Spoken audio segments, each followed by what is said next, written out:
Yeah, you know what time it is. It's time for the Geekenders podcast. MegaRan, Jesse and Dodger, what up? Let's go. Yo, it's the weekend. Yeah, it's time to geek out. Let it begin. Go on, stream and shout. It's Jesse and Dodger, so give them a follow and see what the Geekenders are all about. Yo, it's the weekend. Yeah, it's time to geek out. Let it begin. Go on, stream and shout. It's Jesse and Dodger, so give them a follow. #1 geek podcast, without a doubt. Yo, another end of another long week. Got a job and a kid, I know that you all beat. So take a second, grab a drink and vibe while we catch you up in just a matter of time. On gaming, comics, whatever you're doing. If you're nerdy like us, then you know you should tune in. Thank you for sharing our world with us. Now follow, subscribe, and turn this up. Yo, it's the weekend. Yeah, it's time to geek out. Let it begin. Go on, scream and shout. It's Jesse and Dodger, so give them a follow. #1 geek podcast, without a doubt.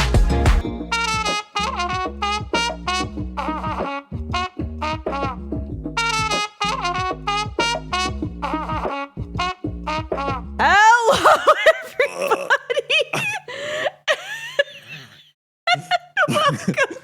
Hello, everybody, and welcome to Geekenders. It is March the 27th. Nothing. We weren't doing anything. So I was just you're like you getting ready. I felt like I was about to come out the tunnel at a basketball game. You paused just long enough with the what? You paused just long enough that I was like, this is the window to begin the show. And then you right when I started the show. It was perfect. It was perfect timing, actually. That's true. To be fair, back in the day, I always loved doing that on the TGS podcast. True. Especially because I knew TB loved his like preciseness and professionalism. So he would be like, all right, we're about to go on. I would just be like, the 1, 2, 3, beep, bop, beep, bop, bop. Why do I bring her? Yeah, that's true. You and we know quite a few people that are persnickety about either camera quality or audio quality. Do you feel like you are persnickety about either of those things at all? Well, are you a person who's like, oh my gosh, I can see when the frames are missing, or I can hear the room tone? Are you either of those? Those are the two genders, by the way. Of course, yes. Number one, people say I'm quiet. Now, that's what I'm truly upset about, is when audio is incorrect. Right. But in terms of actual videos or stream stuff, I have like a weird what would you call it? It's like not an OCD thing. It's not like it's like a twinge or like a little blip where I notice something that doesn't really matter. All right. So it's like I can make a video where I'm like, just throw up some Microsoft Paint there. Like, just make this slide across the screen. It looks bad. But I'm like, that transitioned weird there in that panel. I don't like that. It needs to like have like 2 seconds off, or like that didn't line up correctly. So it's like, it's like the little like minute details that nobody really notices, but I notice. But like the grand scheme of things, it's like the macro things that I don't care about, but the micro things I do care about. The tiny things stick out to you. Big things, you're like, it's fine. Yeah, exactly. Like the micro things, like taking Jesse out behind the shed and stealing his place on the show. You did do that. I was there and I did nothing to stop it, honestly. Yeah, it's been too long. I mean, listen, it's been too long since the quarterly Crendor, and you had to pay the price. So he just kept booking people. He just kept booking people, man. We had to do something about it. Yeah, it's just, and then when I was gonna come out, he's like, "What if we do the show at like 4 a.m.?" And I'm like, "Dude, I'm not waking up that early, all right?" I forgot that was just... So. Yeah, the issue was Jesse is on a plane apparently right now, or I guess at the airport. I don't know. He's at PAX East, I think. He's leaving. Yeah, and so he was like, "Guys, what if we did this show like 2 hours early?" And Crendor was like, "You can catch me in hell before I get up that early." So you really could. Yeah. So we just decided to do a Crendor episode, which I'm delighted about.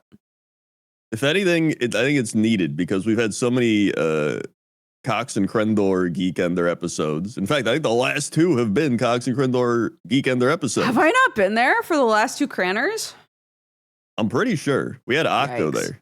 Okay. Well, yeah, we need to make up for last time then. Exactly. So that's what this is.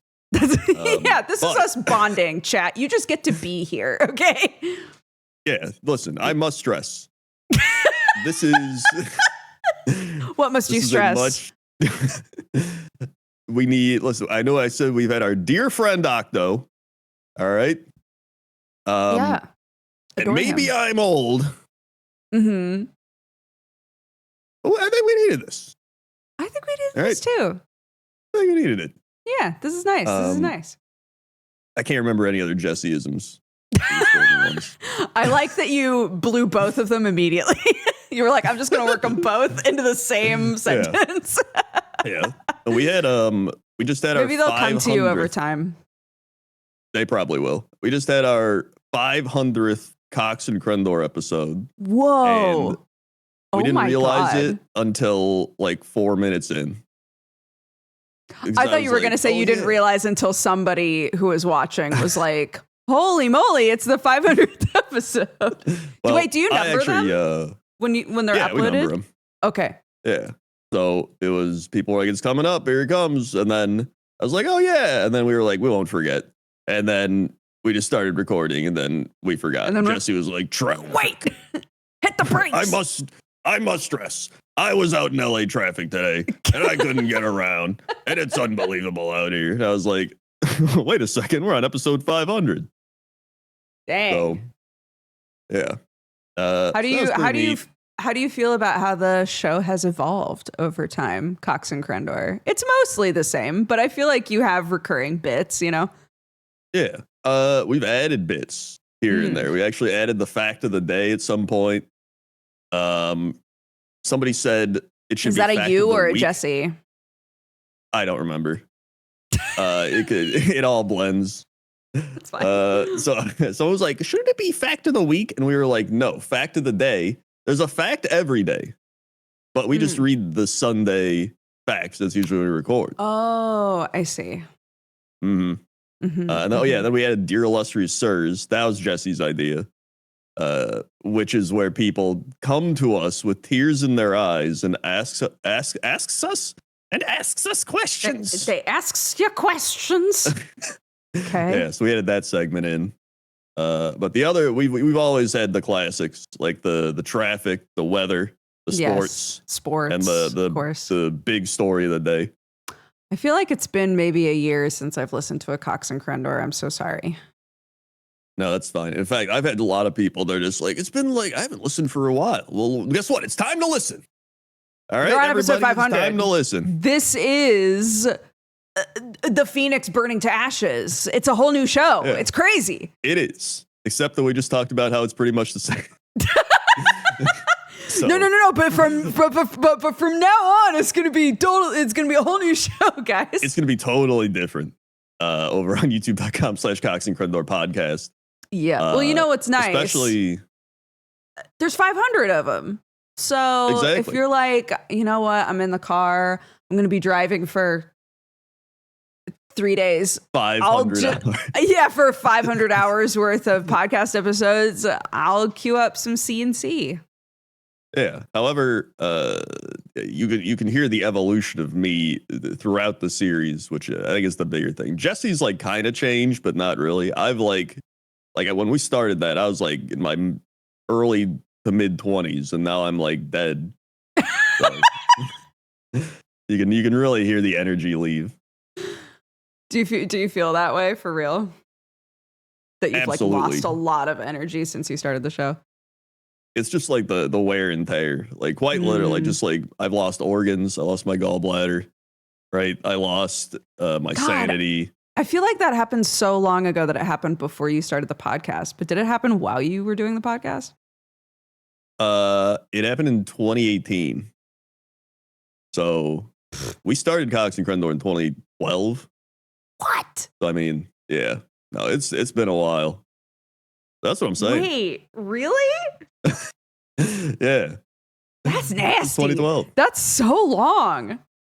Dude, it hit the point when I was on Reddit, I was like looking something up and I found an old live stream fail thing of me in PUBG from like 2017. And there was a comment in there and it was like, dude, is that Crendor? I can't believe he got posted here. Like I used to watch him back in the day.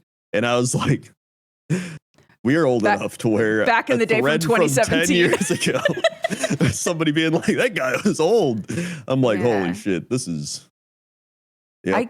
I think probably every time I stream, somebody shows up in my chat saying, oh my God, I used to watch you when I was a kid. Do you get that a lot when you're streaming? Oh yeah. Especially I watched your videos when I was 10 and now I have 8 children. Yep. Especially when I'm playing WoW. Because people will be like, you're the WoW guy. Oh, you did the WoW things. Yeah. So now I've started on YouTube Shorts and TikTok. I've started just taking my old WoW machinimas and WoW videos and just putting them as YouTube Shorts because like they're very clippable and like easy to put up. I was talking with a guy just about like the first people that I met when I started doing YouTube and stuff. And I mentioned you and he was like, oh, the WoW machinima guy. And I was like, that's wild to hear someone refer to you that way. But yeah, I guess, yeah. I mean, that's what I got. That's how I got here. Like I started from WoW machinimas. Your beginning. Yeah. How have I ever told you the origin stories of my internet journey? I feel like you have, but I think you should tell it again. Yeah. Well, this is like even this is like when I was working at my retail jobs. Right. So I was actually bringing this up on stream because I'm like, it's fun to meet new people because they don't know any of your stories. When you tell when I bring up like my gallbladder and everyone that knows me in chat's like, not the gallbladder. Yeah. It's like the fucking gallbladder. Yeah. It's like, hey, you don't even understand. You kids back in Nam, they shot 50 cc's of fluid into my knee and I can't walk properly anymore. It'll happen to you. And you're just like, whatever, old man. And then you get the 50 cc's and you're just like, holy shit, man. I get it. I get why you told the story. And then your gallbladder gets scooped out and now you know how it feels. Exactly. Yeah. So back in the olden times of 2008. Yeah. I'd graduate. Oh, well, I didn't graduate. I was in community college. I graduated high school. I was in community college and I was like, this sucks. So I was trying to like do my retail jobs because my mom was like, you should do a job. So I thought it'd be fun to work at Dick's Sporting Goods. So I was like, oh, this is fun, right? I like sports. I like sports. I work around sports stuff. Yeah. Well, it's just retail, but themed in sports. And they're like, sucks just as much as normal retail. Yeah. Price those objects. Price those things over there. Like, do this. Like, carry that over there. Whatever. I'm just like, okay, whatever. And then they'd show like Sports Center on their big screen. I was like, whoa, Sports Center. But then they'd be like, all right, back to work. It's like crack the whip. And you're just like, there's this like jock bro guy there. And he would be like, yo, there's like a bike up there that we got to get down. Can you do it? And I'm like, no, I'll die. Like, I didn't even work out back then. I was like a stick. Right. So I was just like, I'm not doing that. And then he'd be like, oh, and then he'd do it. He's pawning off his work to like other people just to like see if they do it. And then one day I just didn't show up. And then they're like, how about you just don't show up again? And I was like, dude, hell yeah. So I never showed up again. Then an insane way to get fired. Yeah. Anyways, continue. Yeah. So then I also questioned their pricing methods. I'm like, why do we have to price every single item? Why don't you just say like, these are worth this and put like a thing? They're like, because that's the way it's done. And I'm like, well, it's stupid. So then it was like the holiday season and we had Circuit City. You remember Circuit City? I do remember Circuit City. I sure do. So I was like, dude, I get to work at Circuit City. I'm around video games. I'm around like all this stuff. This is awesome. And so they just more retail. It's just more retail. So they call me and they're just like, actually we're liquidating and going out of business. Do you still want to work for like 2 weeks as we like close down? I was like, whatever. It's like, I'll make money. So I do it. And I'm the greeter guy. All right. So I stand there and I go, hey, what's up? How's it going? Yo, the guy that's now at Best Buy, where you walk in and they go, hello. Yo, hey, welcome in. Yo, what's going on? And I would thank you so much for visiting us today. I would try to like play the game of changing it up. Like I would be like, yo, what's going on? Hey, how's it going? Yo, what's good? Right. And then when people leave, you're just like, hey, have a good one. See you later. Hey, thanks for coming in. Hey, what up? Right. That was just me all day. Right. And so I started learning how terrible retail people are. Because the first one, the Kung Fu Panda was a new movie at the time. All right. And this old woman came in and she's like, excuse me, young man, where's the Kung Fu Panda? I need to buy it. And I was like, oh, I'm sorry, we don't have that. Okay, we're going out of business. It's a new thing. We don't get new things. We're going out of business. And she goes, why not? And I'm like, we're going out of business. Why would we get new things if we're going out of business? She goes, I bet Best Buy down the street has it. And I was like, I bet they do. They're not going out of business. Yeah, probably. And then she's like, this is just unbelievable. I guess I'll take my business there. And I was like, lady, I'm about to join you. I didn't say that, but shall I walk you there? Come on. And there's some guy that came in complaining about his router with his kid. I'm pretty sure he was like snorting coke. There's like this guy that came in with his laptop, and we didn't have Geek Squad. We had the Fire Dog. What they're called, like Fire Dog. All right, and he was like, "Oh, can we like use the Fire Dog thing to repair this computer because it's broken?" I was like, "Oh yeah, it's over there." Turns out they shut down because we're going out of business. So then he started getting mad, and he's like, freaking out, and they're like, "Sir, like, sorry, it is what it is." And so he was just like, "This place sucks. No wonder it's going out of business. This is trash, garbage, blah blah." And then he's like leaving with his laptop, and I was like, "Hey, have a good one." And he goes, "Fuck you." And I was like, "You do." Like, bro, my skin is not in the game. We're closing. Yeah. It's just is insane. Just like the true thought process you experience of like people in public, right? Like, because if you're just like some random person, there people are just like whatever for the most part. Yeah. But like when you're an employee at a place, they're like, you're part of the company. I can yell at you, right? It like becomes that type of thing. Yeah. It's terrible. There's some other ones I forgot, but I probably repressed them. But I still say everybody, instead of mandatory military service, we should have mandatory retail service. 1 month. Honestly, minimum. I think we've talked about this before. I think people would be so much nicer to retail workers if they had to work a retail job. Yeah, they really would. Like it would teach you so much about everything. Life would be different, man. Yeah, it would be different. So then after that, I went and worked at a grocery store for 1 day, and then Machinima gave me a thing, and they were like, how would you like to make your WoW videos online for money? And I was like, okay.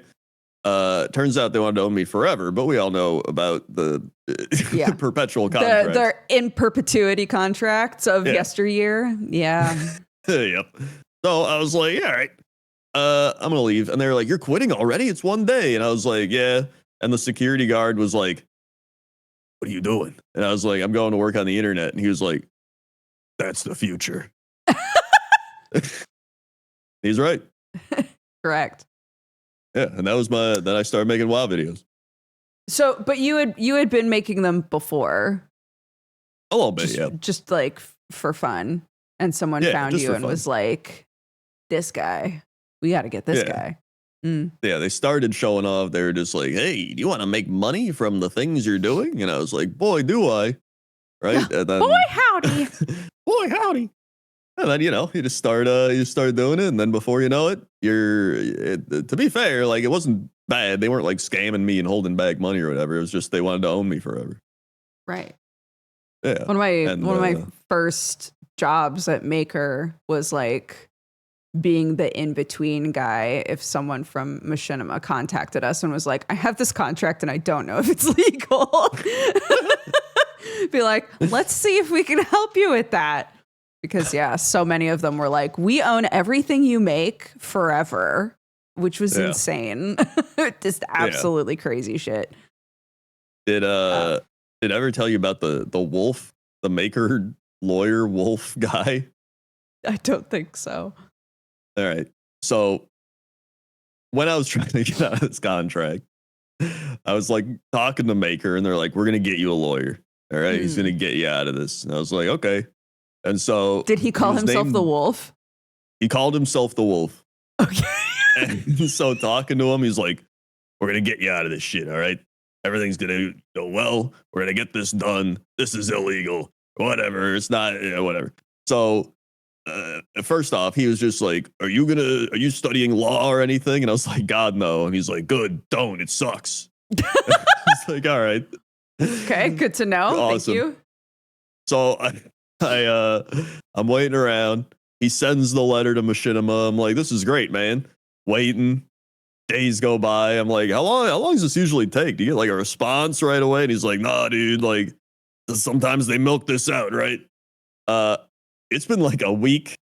We haven't heard anything. And I'm like, hey, what's going on? Then I get a Machinima email, and they're like, hey, man, like, if you want to leave, you can. But like, we're trying to get people on new contracts, and like, we understand about this stuff. So like, they were already like, uh-oh, we can't do this shit. Right. And and I was like, I think I'm going to leave. And they're like, that's cool. They didn't even get a letter. The Wolf sent the letter to the wrong old Machinima address. Wait, so they just happened to send you an email like, hey man, we're doing some new shit here, so leave if you'd like to, or sign a new contract if you want. But like, It was prompted by nothing. Exactly. Yep. That's crazy. So yeah, they just paid the lawyer for no reason. He was like, oh, that's good. Here's my bill. Anyway, bye. And then he howled and he ran off into the night. Yeah. Never Love to be that seen guy. again. Yep. So yeah, that was fun. And then I was part of Maker Studios. And then we were all in Maker Studios. Yeah. Doing fun stuff together. So many fun things and memories. Yep. Yep. For sure were. Mm-hmm. My hips work. When you were talking about the gallbladder thing, can I mention my thing that at this point now the people who watch me are like, we get it, Dodger. All right. Okay. I'm on day 6 of no caffeine. Oh. I know. Specifically, I used to not drink coffee for a while, like once a year, because I didn't want to get too dependent on it. All right. But basically, since we moved to England, so like 6 years, I have not bothered to do that. And I turn into a weird little, like, I always need my comfort cup of coffee gremlin. So I just always had coffee with me all the time. How are you supposed to drink your DodgerCoffeeCo.com coffee without drinking caffeine? Especially when you can use code Crendor10 for 10% off. Well, did you know we actually have a decaf roast at DodgerCoffeeCo.com? Are you kidding me? I'm not kidding you. I'm not joshing you. It's real. I would pair that up with the Midnight Sloth roast so that you could acquire a caffeinated coffee and a decaffeinated coffee for the morning and the evening. I would also do that. I think that sounds like a really good deal. That's crazy. Anyway, carry on. Anyways, so I was like, all right, I'm gonna quit caffeine for like a week. Ride out the headaches and, see how I feel. All right. So I stopped drinking coffee and caffeine in general, had insane headaches for a few days. But also I realized that my coffee was the way that I was also eating a lot of processed sugar because I have black coffee with a bunch of sugar in it. Right. And beyond that, I don't really have much of a sweet tooth. I don't eat a lot of sweets or desserts or anything like that. So suddenly, also, my arms and legs were getting super achy, like so achy that I couldn't get comfortable. And I was like, what is happening to me? This can't be the caffeine. And it's a sign of what's called sugar flu, which is when you stop eating sugar. What the shit? Yeah. So Sam was like, yeah, so I started drinking decaf tea, and Sam was like, why don't you just put a little bit of sugar in your tea, and that way you're not dealing with both at the same time. But I'm stubborn enough that I was like, I'm already in it. I already have the headaches and the fucking achy body. Like, I'll just ride it out. So I'm on day 6 of that. I'm on day 6 of that. That's like, the headaches are gone. The achy legs are not. So are you sure that's not like a electrolyte problem? I mean, I'm still eating really well. I'm drinking a lot of water. I'm getting all of the nutrients that I need. You know, I'm just not drinking coffee and caffeine.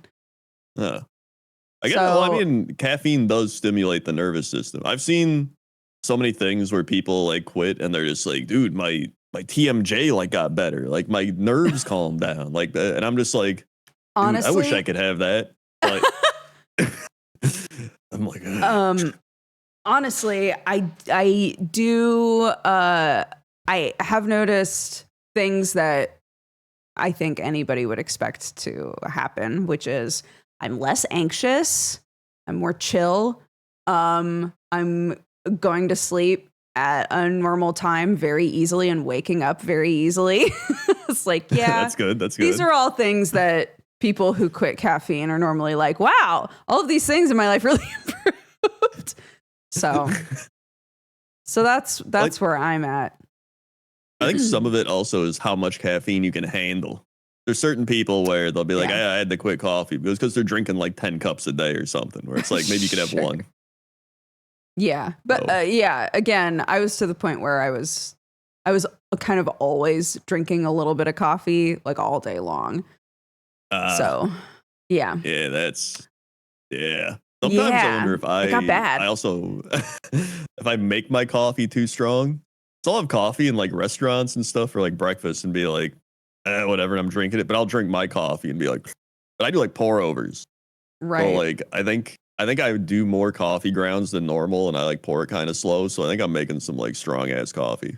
I used to I started, this isn't getting older great. It really is. I started having I have high acidity. I always have.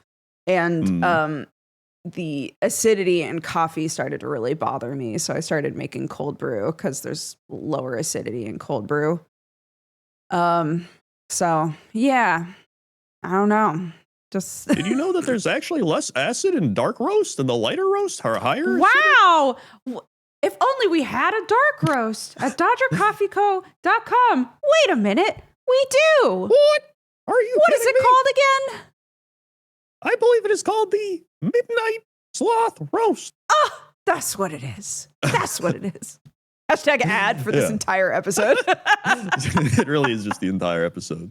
Yeah. We could also promote our home improvement ASMR podcast if it was on the internet. If it was, yeah. We did record the first episode, though. We did. We recorded the first episode, guys. Should we ask people for name suggestions? Yeah. Currently, our best name is, what was it? Drowsy Drywall. Yeah, Drowsy Drywall. That's I do like fun that one. I think that's rolls really off cute. the tongue. Yeah, I like that one. That might be it. It's an ASMR home improvement podcast where Crendor and I calmly like whisper talk to each other about shit that's going wrong in our houses. Yeah. And it slowly devolves into various other slightly related topics. Yeah. Bro, it's good. It is good. So D.I. yawn. That's pretty good. That's cute. It's I don't like that. You haven't even heard it yet, but also no one is making you listen to it. Yeah. So. Yeah. Wait. I don't like that. You don't like that. All right. What do you mean? What do you mean you don't like it? What do you mean?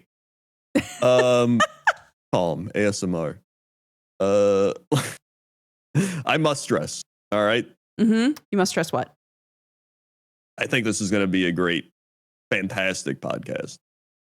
I think it's gonna go very well. I agree. We just need a name. Just need a name. But I am leaning towards the Drowsy Drywall because I think it's cute. I think it's cute, Yeah. and we're two goofy little guys, you know. I think it suits us. Yeah, I think it does suit us. Yeah, absolutely. Yo, what was I gonna say? Oh yeah, you could. Oh my God, I forgot a Sam story. I don't even know if you know the Sam story. I don't know. I have to hear it first. What's the Sam story? You probably know because he said it when we were playing WoW one night, like a few weeks ago. So, Okay, so it's recent. Recent story. It's recent. Okay. Sam was like, yeah. In fact, it kind of relates because it's about coffee. So I was like, yeah, I have like 2 cups a day. He's like, that's it. I was like, yeah. And he's like, yeah, I just poured my old coffee into my ramen and ate it. And we were like, what? And he's like, yeah, I ran out of broth. There's no way that's real. No, he's like, I needed more broth. And so he poured his coffee. It wasn't even like hot coffee. I don't believe this. It was cold coffee. I do not believe this. That's what we didn't believe it either. We were like, are you mentally winding insane? you up 100%. That's crazy. He said he did it with seriousness behind his voice. He's like, I poured it in. It tasted all right. And I broth. And I was like, the most insane shit I've ever heard. I don't know. No way. No way. Just ask him. I will. Yeah. He did. And not even like, it wasn't even insane. Good coffee. It was like the instant coffee at that point.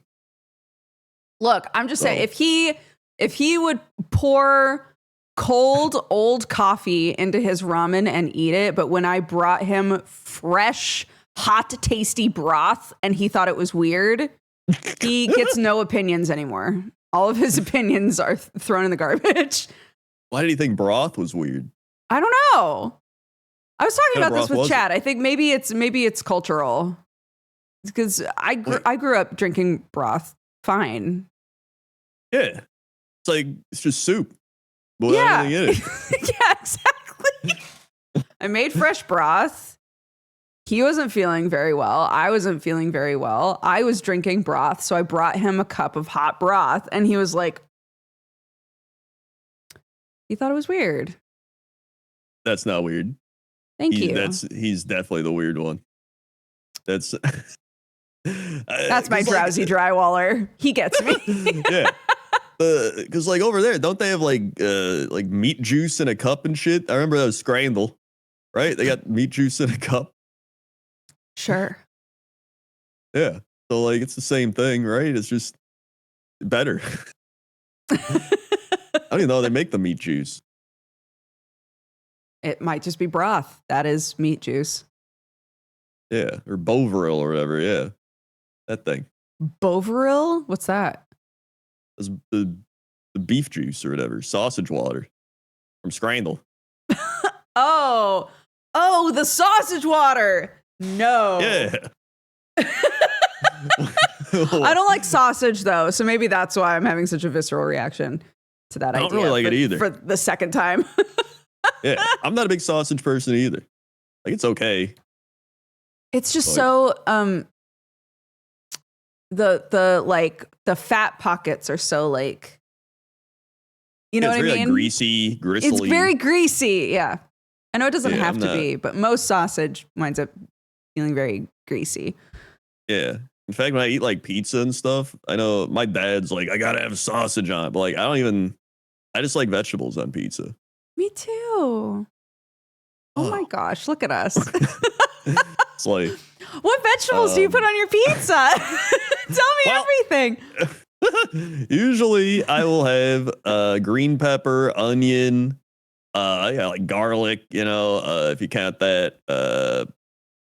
Now, some people go crazy, but sometimes I will get pineapple on there. But usually I get pineapple if it's like a barbecue type of pizza because you get the sweet and the sweet has to be combined with something else. I agree. I'm all for pineapple on a pizza as long as it has something that like combos well with it.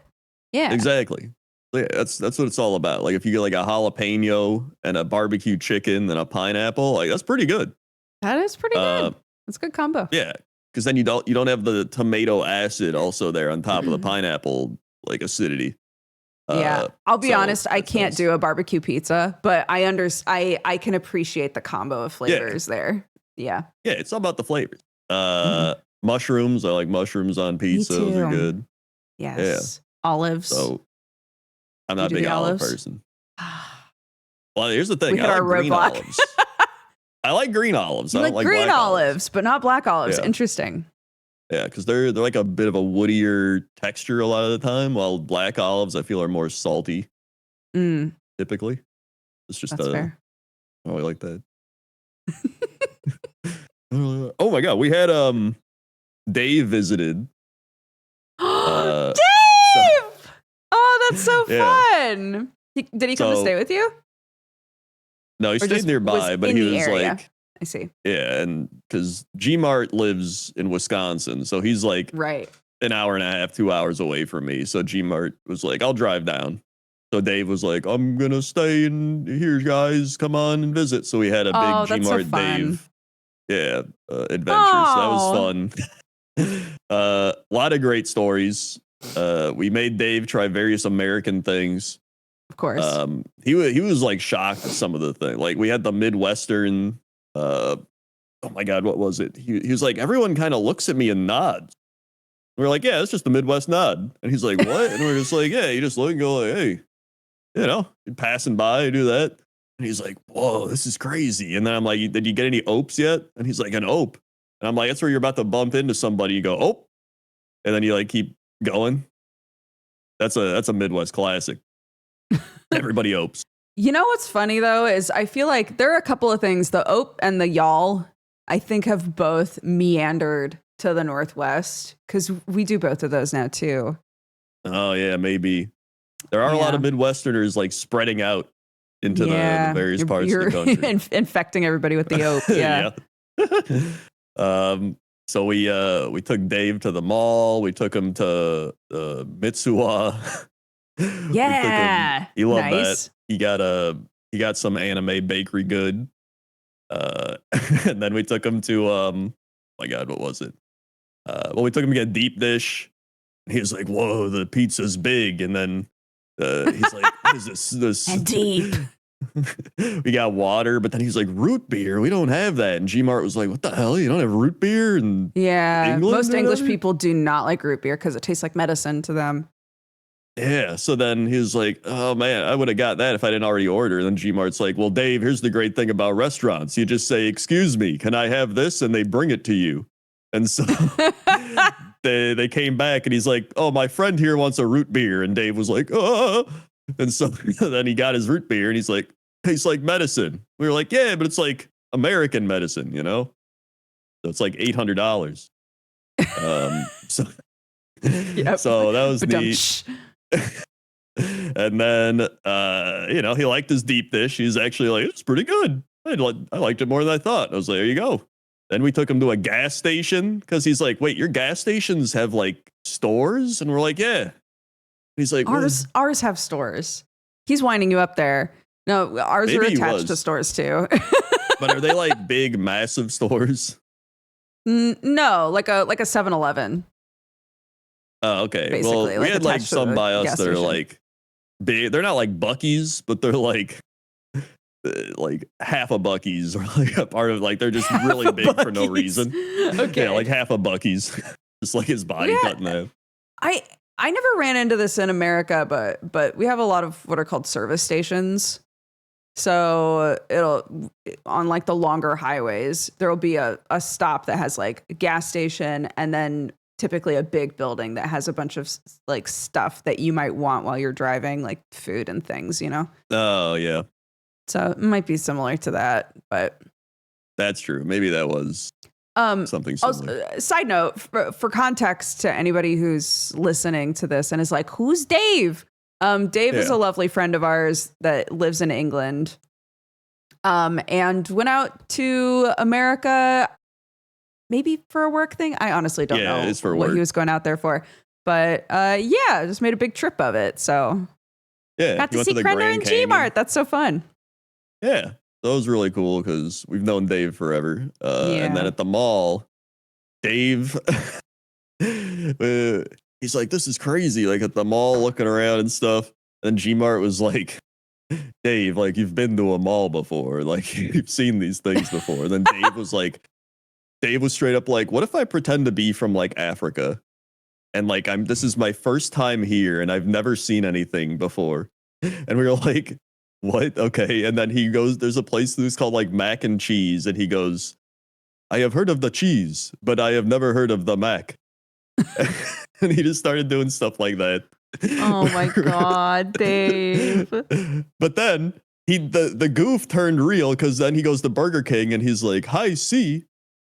He's like, wait, what is High C? And like, it's like fruit punch. The bit and like ends. Yeah, Wait a minute. I actually don't know what High C is. Yeah. Dave is black, by the way. Like, people are gonna be like, "This is okay." That's also good context for that. Yeah, let me just put that in perspective here, okay? So then we go to Burger King with High C, and he's like, we're like, it's like fruit punch, and he's like, fruit punch, and Gmart's like, he's like, you don't have fruit punch, and he's like, no, and so we got him his High C. He's like, wow, this is just like sugar and orange. And we were like, yeah, it's High C. But like, apparently England doesn't have fruit punch. So it's just like, because then he was like, dude, this Gatorade is like, it's just flavored red. And we're like, yeah, it's like fruit punch. He's like, what? Like, yeah, it's just red Gatorade. This man is getting haunted by fruit punch, dude. Yeah. Yeah, Dave is like actually of Nigerian descent. But Dave is great. I love Dave. He's lovely. So we gave him the American experience, and it was a good time. So good. We did that. I'm so glad. Yeah. Let's see. Sam was going to maybe do that trip with him, but it didn't wind up working out. So yeah, you could have had to deal with the both of them. Yeah, I would have had to deal with Sam. Unbelievable. Imagine having to do that. Imagine doing a panel with him at a convention. I can't. That was 10 years ago. I've never done that. I know. That shit's crazy. Bro, occasionally I get the Sam Strippin song stuck in my head. Which is wild. It's a catchy song. It's really catchy. Mm-hmm. Yeah. Yeah.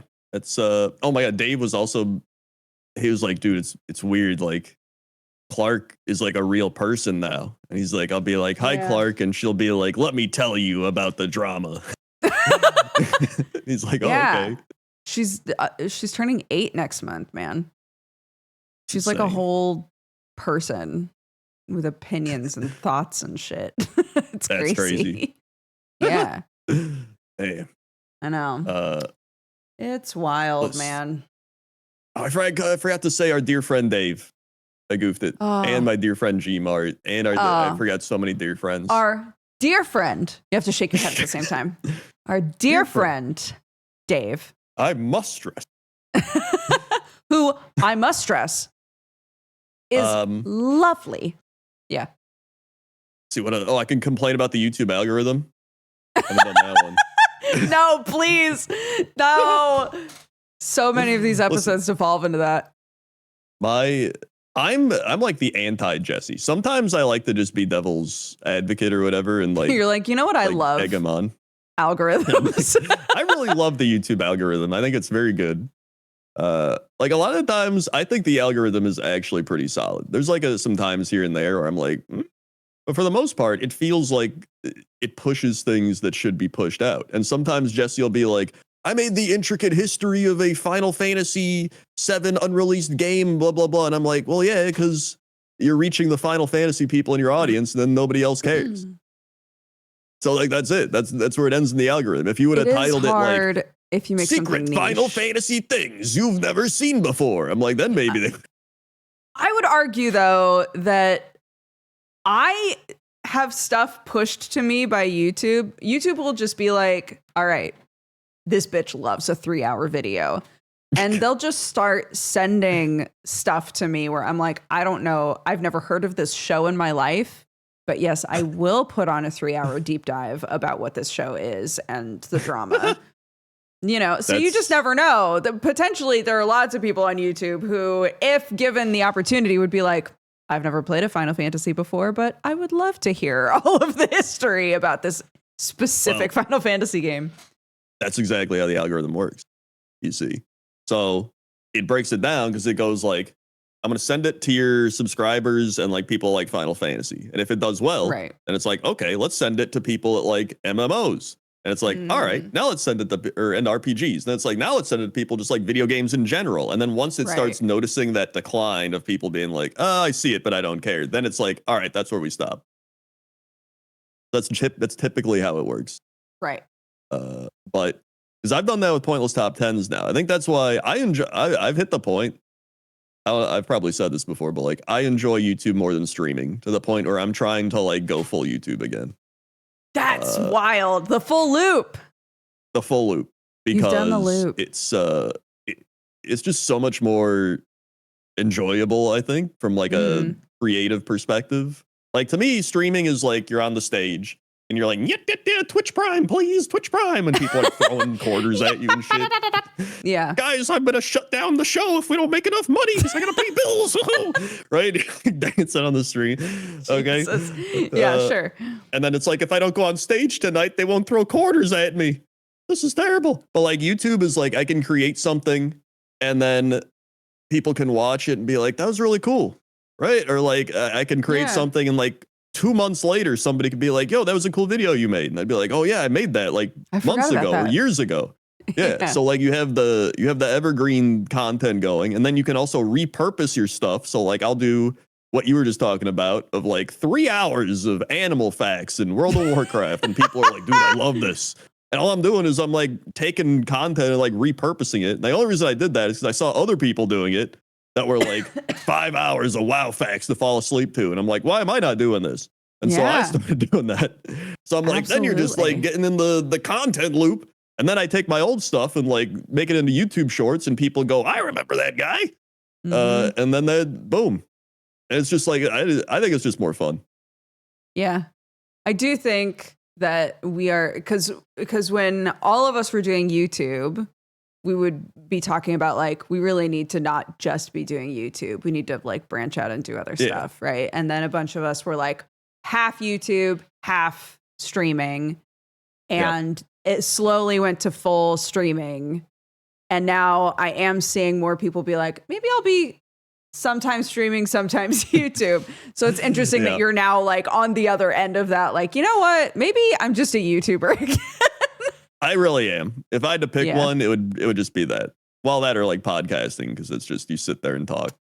But because streaming, like, especially as I get older, and it's like, I don't want to sit in the chair for hours. Like, or if you do, you could like break it up, right? But like when you do it on stream, you have to make it an event. Like, guys, it's the 40-minute stand-up time. I'm going to do the exercise or whatever. But when you're just like YouTubing, you're like, oh, I got to take a break. You just like do something else and then you come back. It's more freeing on top of being more creatively fulfilling. I think the problem when a lot of people are like, I'm going to do YouTube is it's like they have streamer brain.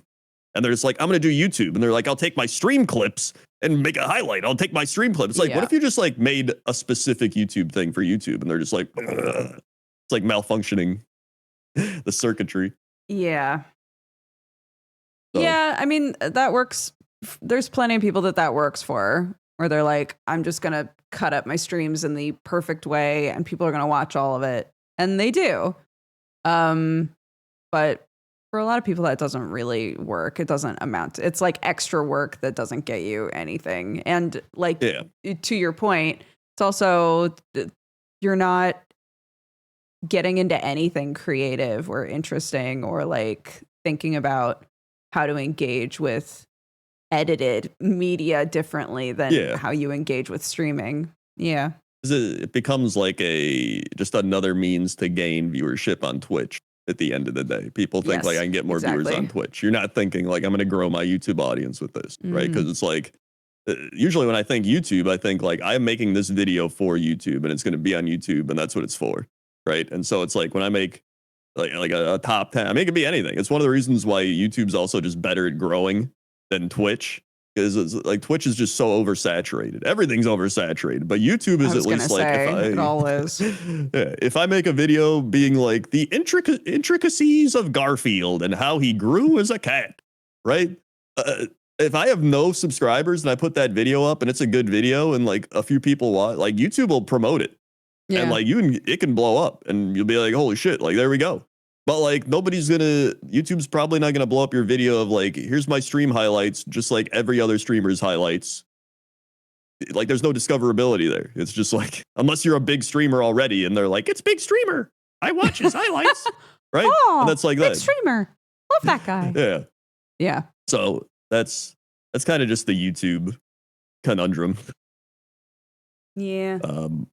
But that's why I don't think the algorithm's that bad, honestly. I think Jesse gets mad when his video doesn't do well. I mean, yeah, understandably. Yeah, it reminds me of Heroes of the Storm, where Jesse would get mad and he'd be like, "What are you guys doing?" And I'm like, "I'm pushing the lane. What are you doing?" Like he just starts getting mad for no reason. Or like when we played Civ and he started getting mad. Once he gets mad, he starts doing the classic like MOBA thing where you start blaming your teammates and being like, "I'm not doing anything wrong. It's to you." his credit, he has reached the age where he acknowledges that about himself. It's like That's if I have to play a multiplayer game that is competitive, I will turn into an asshole. He knows that. He admits that. Yeah. Honestly, it's been fun reacting to him because he does his too old for this and I do my almost too old for this. Right. So I react to his reactions. And then a lot of the times some people will just be like, "You're being a little too hard on Jesse here." And I'm like, I'm not even like criticizing. I'm just like I'm like criticizing it. Well, I guess I'm criticizing. I'm saying he's wrong. Man, looped around on that real fast. but I'm trying to say he's wrong in an upbeat, fun way. Right? However, he had the Amazing Digital Circus reactions have been insane. I don't know if you've seen the Amazing Digital Circus. I have. I've watched all of it. We've got one episode left, man. We can't talk about it right now. You and I should talk about it when we're not doing a show. Oh yeah. Well, why can't we talk about it? Is it spoilers?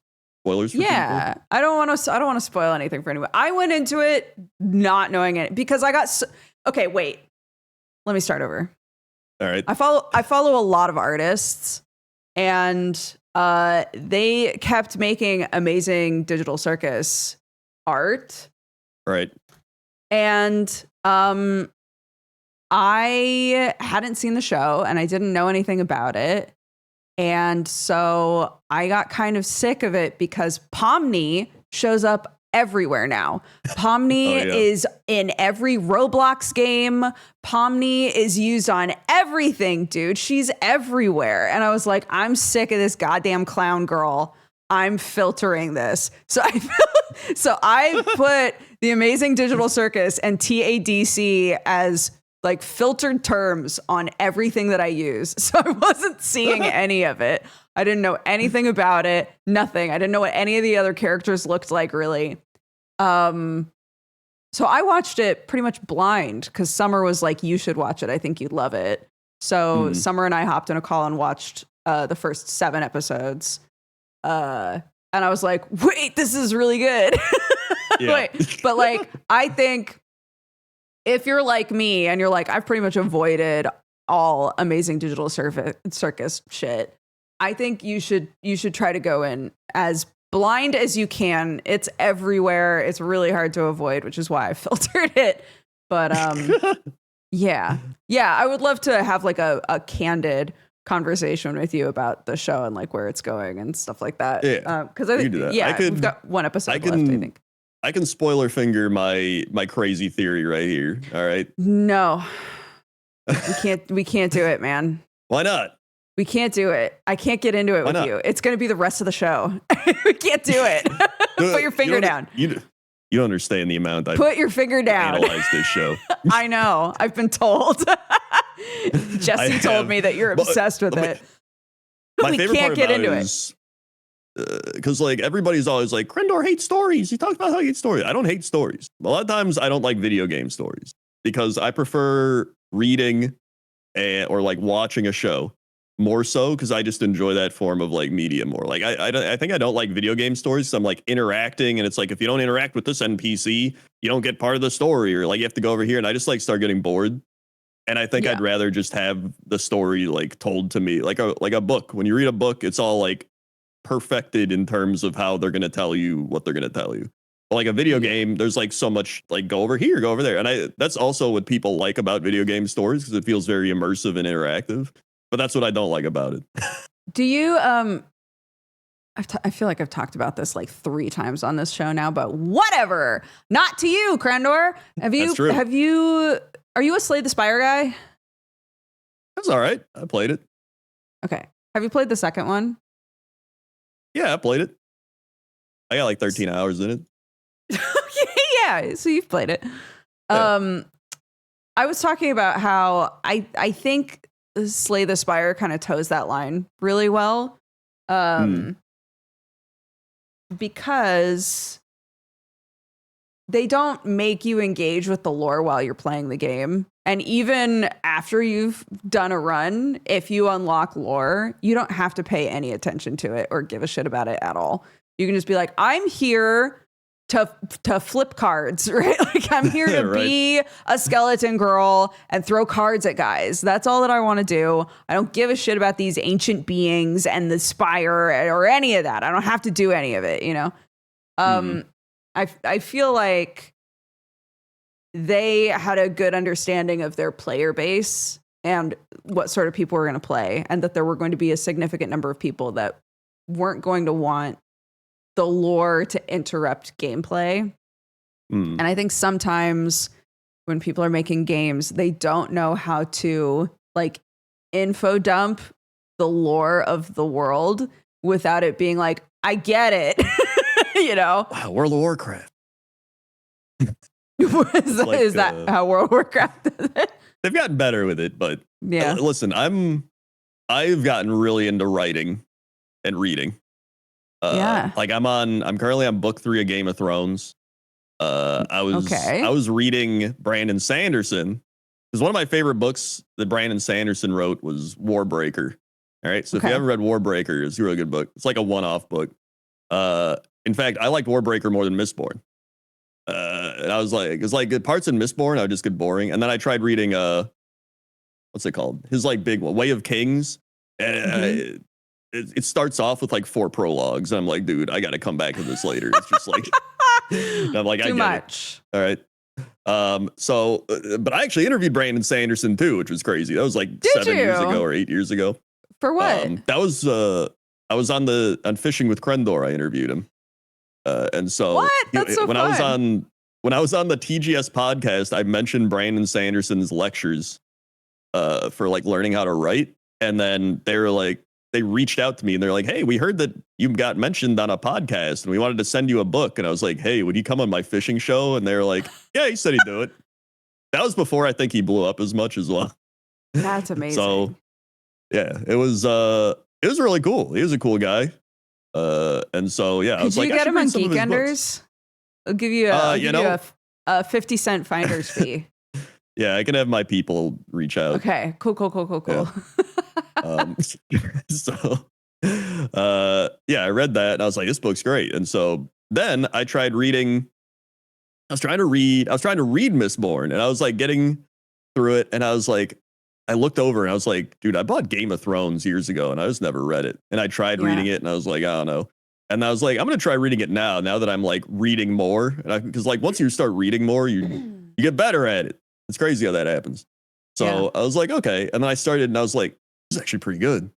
And I was like reading more. I'm like, oh yeah, I remember this in the show. And I was like, wait, oh yeah, this is. And then before I knew it, I just kept reading it. And I was like, dude, this is so good. And I'm like, I'm gonna reach the end of this and be like, where's the next book? And be just as pissed as everybody else who's like, he's never writing that fucking book. He's never gonna write it. Ah!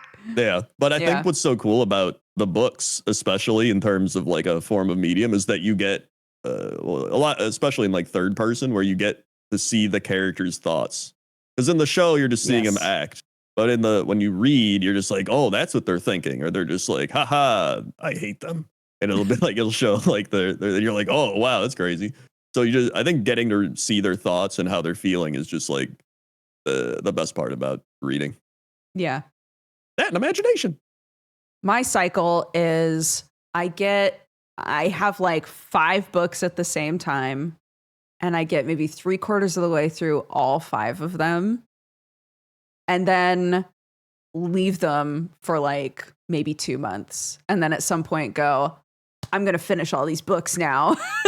And then I have to do the torturous thing of opening up a book that's 3/4 of the way done and being like, what the fuck was going on in this book? I do it to myself over and over. I've always been that way, though. I don't like finishing things. There's a weird like existential dread to finishing stuff, but I like the feeling of actually finishing it. Does that make sense? Yeah. So you don't want to finish it. Yeah. I get to a point in the book where I'm like, where I just kind of drop it. Not because it's done anything wrong. I just don't want to finish it. But once I actually come back and finish it, I'm really happy that I did. So yeah, it just takes me a while. I have to loop back to it. That's what I do with my writing, because now I'm 11,000 words into my book. It's the furthest I've been in my book, and I've been just like writing, and now I've done the thing where I just learned so much about writing that I'm like, dude, I just have to write now. It's like you just because what you hit. I did all the learning, everything. Yeah. And so, but it's like you just got to do it. So I started doing it, but now I like go back and revise like over and over. That must be the hard part. Yeah. Especially when you think you've been working on your book for years now, haven't you? It's been a long time, but now I've like truly settled on an idea, and I've like because in the past I would be like, this sounds fun or this sounds cool or whatever, and I would just kind of like throw it. But now I've like actually established characters and a plot.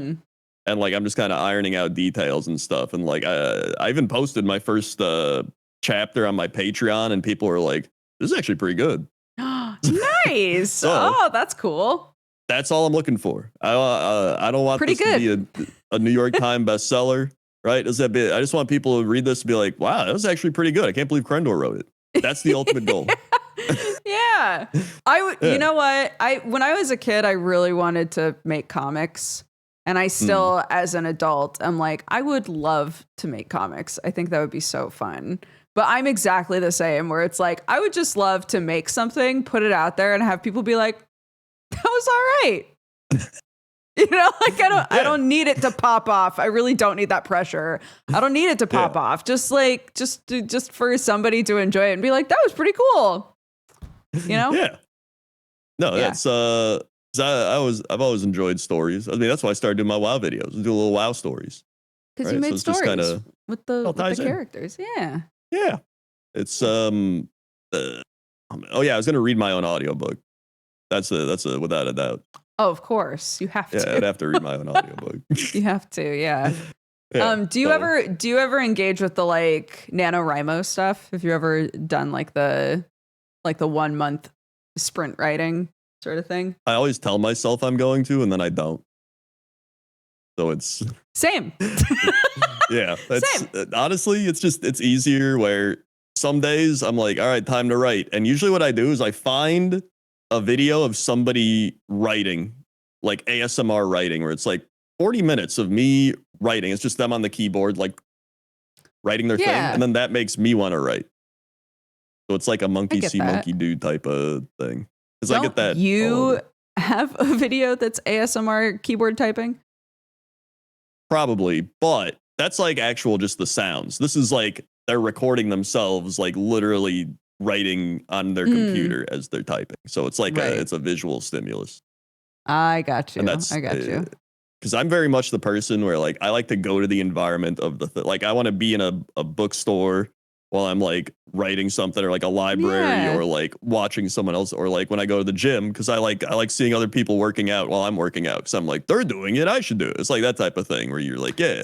There's apparently a mental thing there where it's like, if you are constantly working in the exact same place or trying to do something in the exact same place, your brain starts shutting off because it's like, we've done this before. I have nothing new to learn. I have nothing to contribute, really, and you just kind of go through the motions. But like going to a new place makes your brain engage. And so you have like an easier time and a nicer time trying to like do whatever it is you're trying to do. Hmm. Yeah, it's I think there's also like some psychology behind the like you see someone doing something, it makes you want to. It's almost like if somebody's cleaning, it makes you want to clean. If somebody's body doing this thing, it doubling makes it, type stuff. Yeah. yeah. So that's helped with my writing progress, but it's been fun. It's like especially learning about the proper ways of writing. Honestly, the biggest thing that helps writing is reading. Who would have guessed? Because then you're like, oh yeah, this is how things are supposed engaging to with the thing you're trying to make. Yeah. No, it's the same. It's the same with games, right? Like if you're trying to make a game, but you don't actually like play a lot of games, you're. I feel like you're really gonna struggle. You know. Yeah, because it's. I especially like in Game of Thrones where you can even pick up how he writes the chapters with like sentence structure. So like Arya's chapters are very like. It's almost like a kid thinking where she's like, that's stupid. Arya did this. Arya did that. It's like very like, yeah, like choppy type of thing. But then you read Tyrion and it's very like more thought out paragraphs and he's thinking and he's doing all that. So it's like you can feel the character kind of as you read through based on like sentence structure and stuff. Yeah, that makes sense. Yeah. My book is about magical fishing. I like it's on brand. Yeah. Because I was like, that would be a fun thing. And then, but I tried making the soul idea magical fishing, but that was too much. So it's just kind of, it's one of the magic systems. But it's not like the soul system. So it's like, okay. Essentially, there's a guy that's really good at magical fishing and they need him in order to complete their journey. Kind of like treasure hunt style type of thing. Okay. I like it. That's the main premise. Yeah. And it's kind of a play off of like fun fantasy.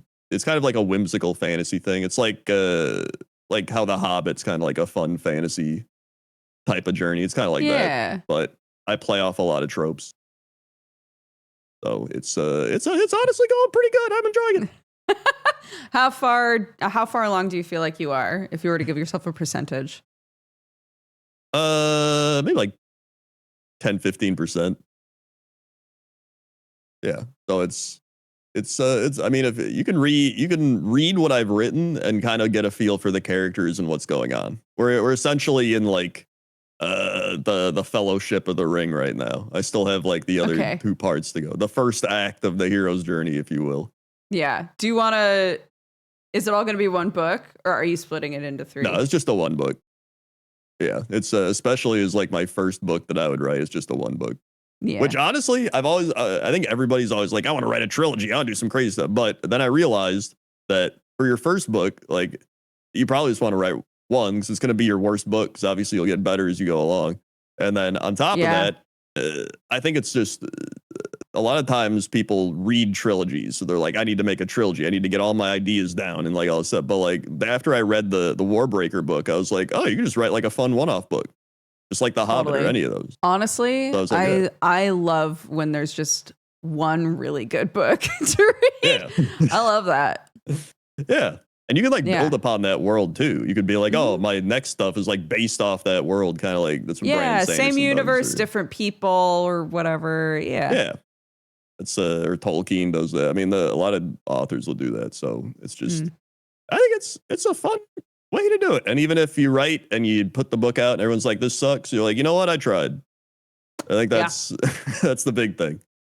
I honestly feel like from listening to a lot of interviews with authors, for a lot of them, it really is like write the first book and push through the feedback from that first book because you're going to get plenty of like critique and you have to not get into the headspace of like, I just suck. I suck at writing. You know, like you have to just be like, all right, that was my first go. We rally. We got to go again. You know? Yeah. And I'm like, dude, I'm built for this. I already deal with that every day. People being so like, that the thick skin's in place. Yeah. Not another shit Crendor episode. I still remember that one comment on Reddit that was like, not another shit optional podcast with Crendor yes, on it. Yes. Yes. Another shit optional.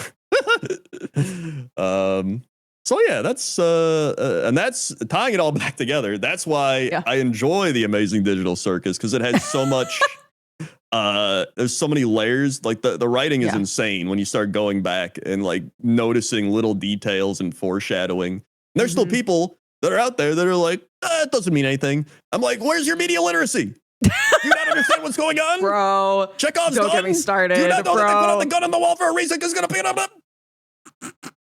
yeah. And it's very clear when you're watching it that like they planned for a certain number of episodes, really made sure the writing was tight for those episodes, and then started making it, you know? Yeah. It cracks me up when you see like early on seeing people like trying to sort of sway how the story was going to go and Gooseworks, the creator, having to be like, guys, the ending isn't changing. It's done. It's written, you know? Like, yeah. Yeah.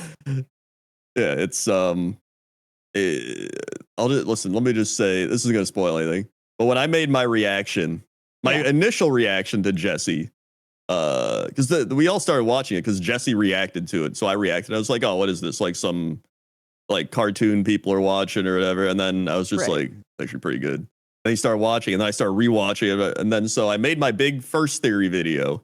And I was like, this is great. And Jesse goes, that's it? And I was like, what do you mean that's it? I just pieced together an entire like thing. And then the theory that I crafted in this video, after the newest episode reaction, Jesse goes, I think this is it. And I'm like, you literally just said my theory that you were like, it's like, you gotta be kidding me. And he was like, I got a crazy theory. I'm like, it's not even that crazy. I figured this out like months ago, and now I'm on the new theories. That's my theory, you son of a bitch. Yeah, which is why I had to take him out. I haven't watched any of your videos about what you think or any of Jesse's videos about what he thinks. So I'm very curious to talk to you after we're done with this because yeah. It's one of the comments was somebody being like, Jesse's crazy theory is pretty much just a confirmed thing that everyone believes, while Crendor's theory is like actually insane, but maybe true. I'm like scraping frames out here, man. I'm just like, if you look at the blueprints, if you look at the thing and there's a picture, that's and you bro, that's Summer too. When the trailer for episode 8 came out, Summer was like, I'm going frame by frame, bro. It's like I don't have the energy for that, but I love that for you. Yeah.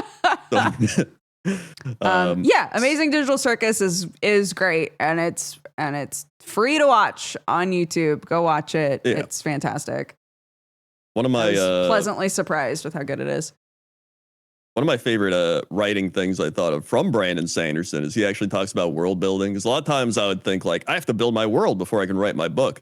But it's really not true. You can make a story up and not have a world built, and you can build the world around that. Because he was like, if you have a lot of world building, but you're just info dumping without a story, it's just an encyclopedia.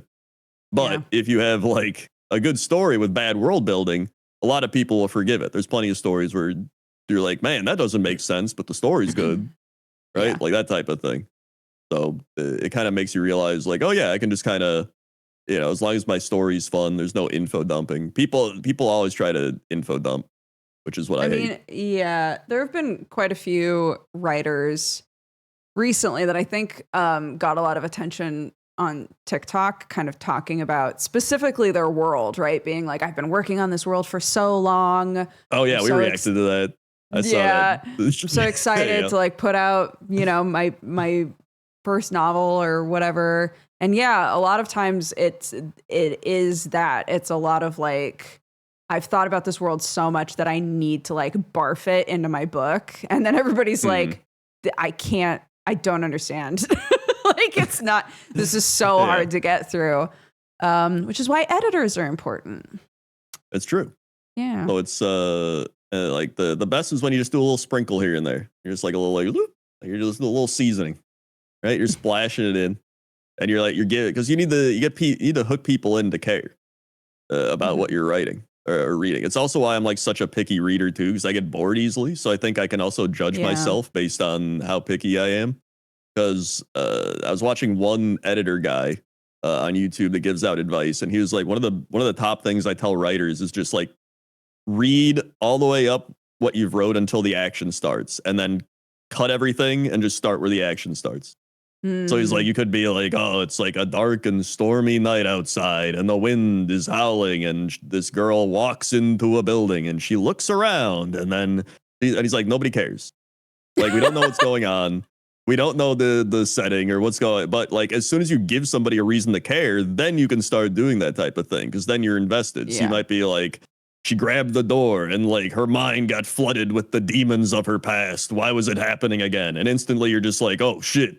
What's happening? What's going on? And then you can be like, the storm was going outside. And then you're like, all right, yeah. Because like once you get a reason to care, then you actually are invested.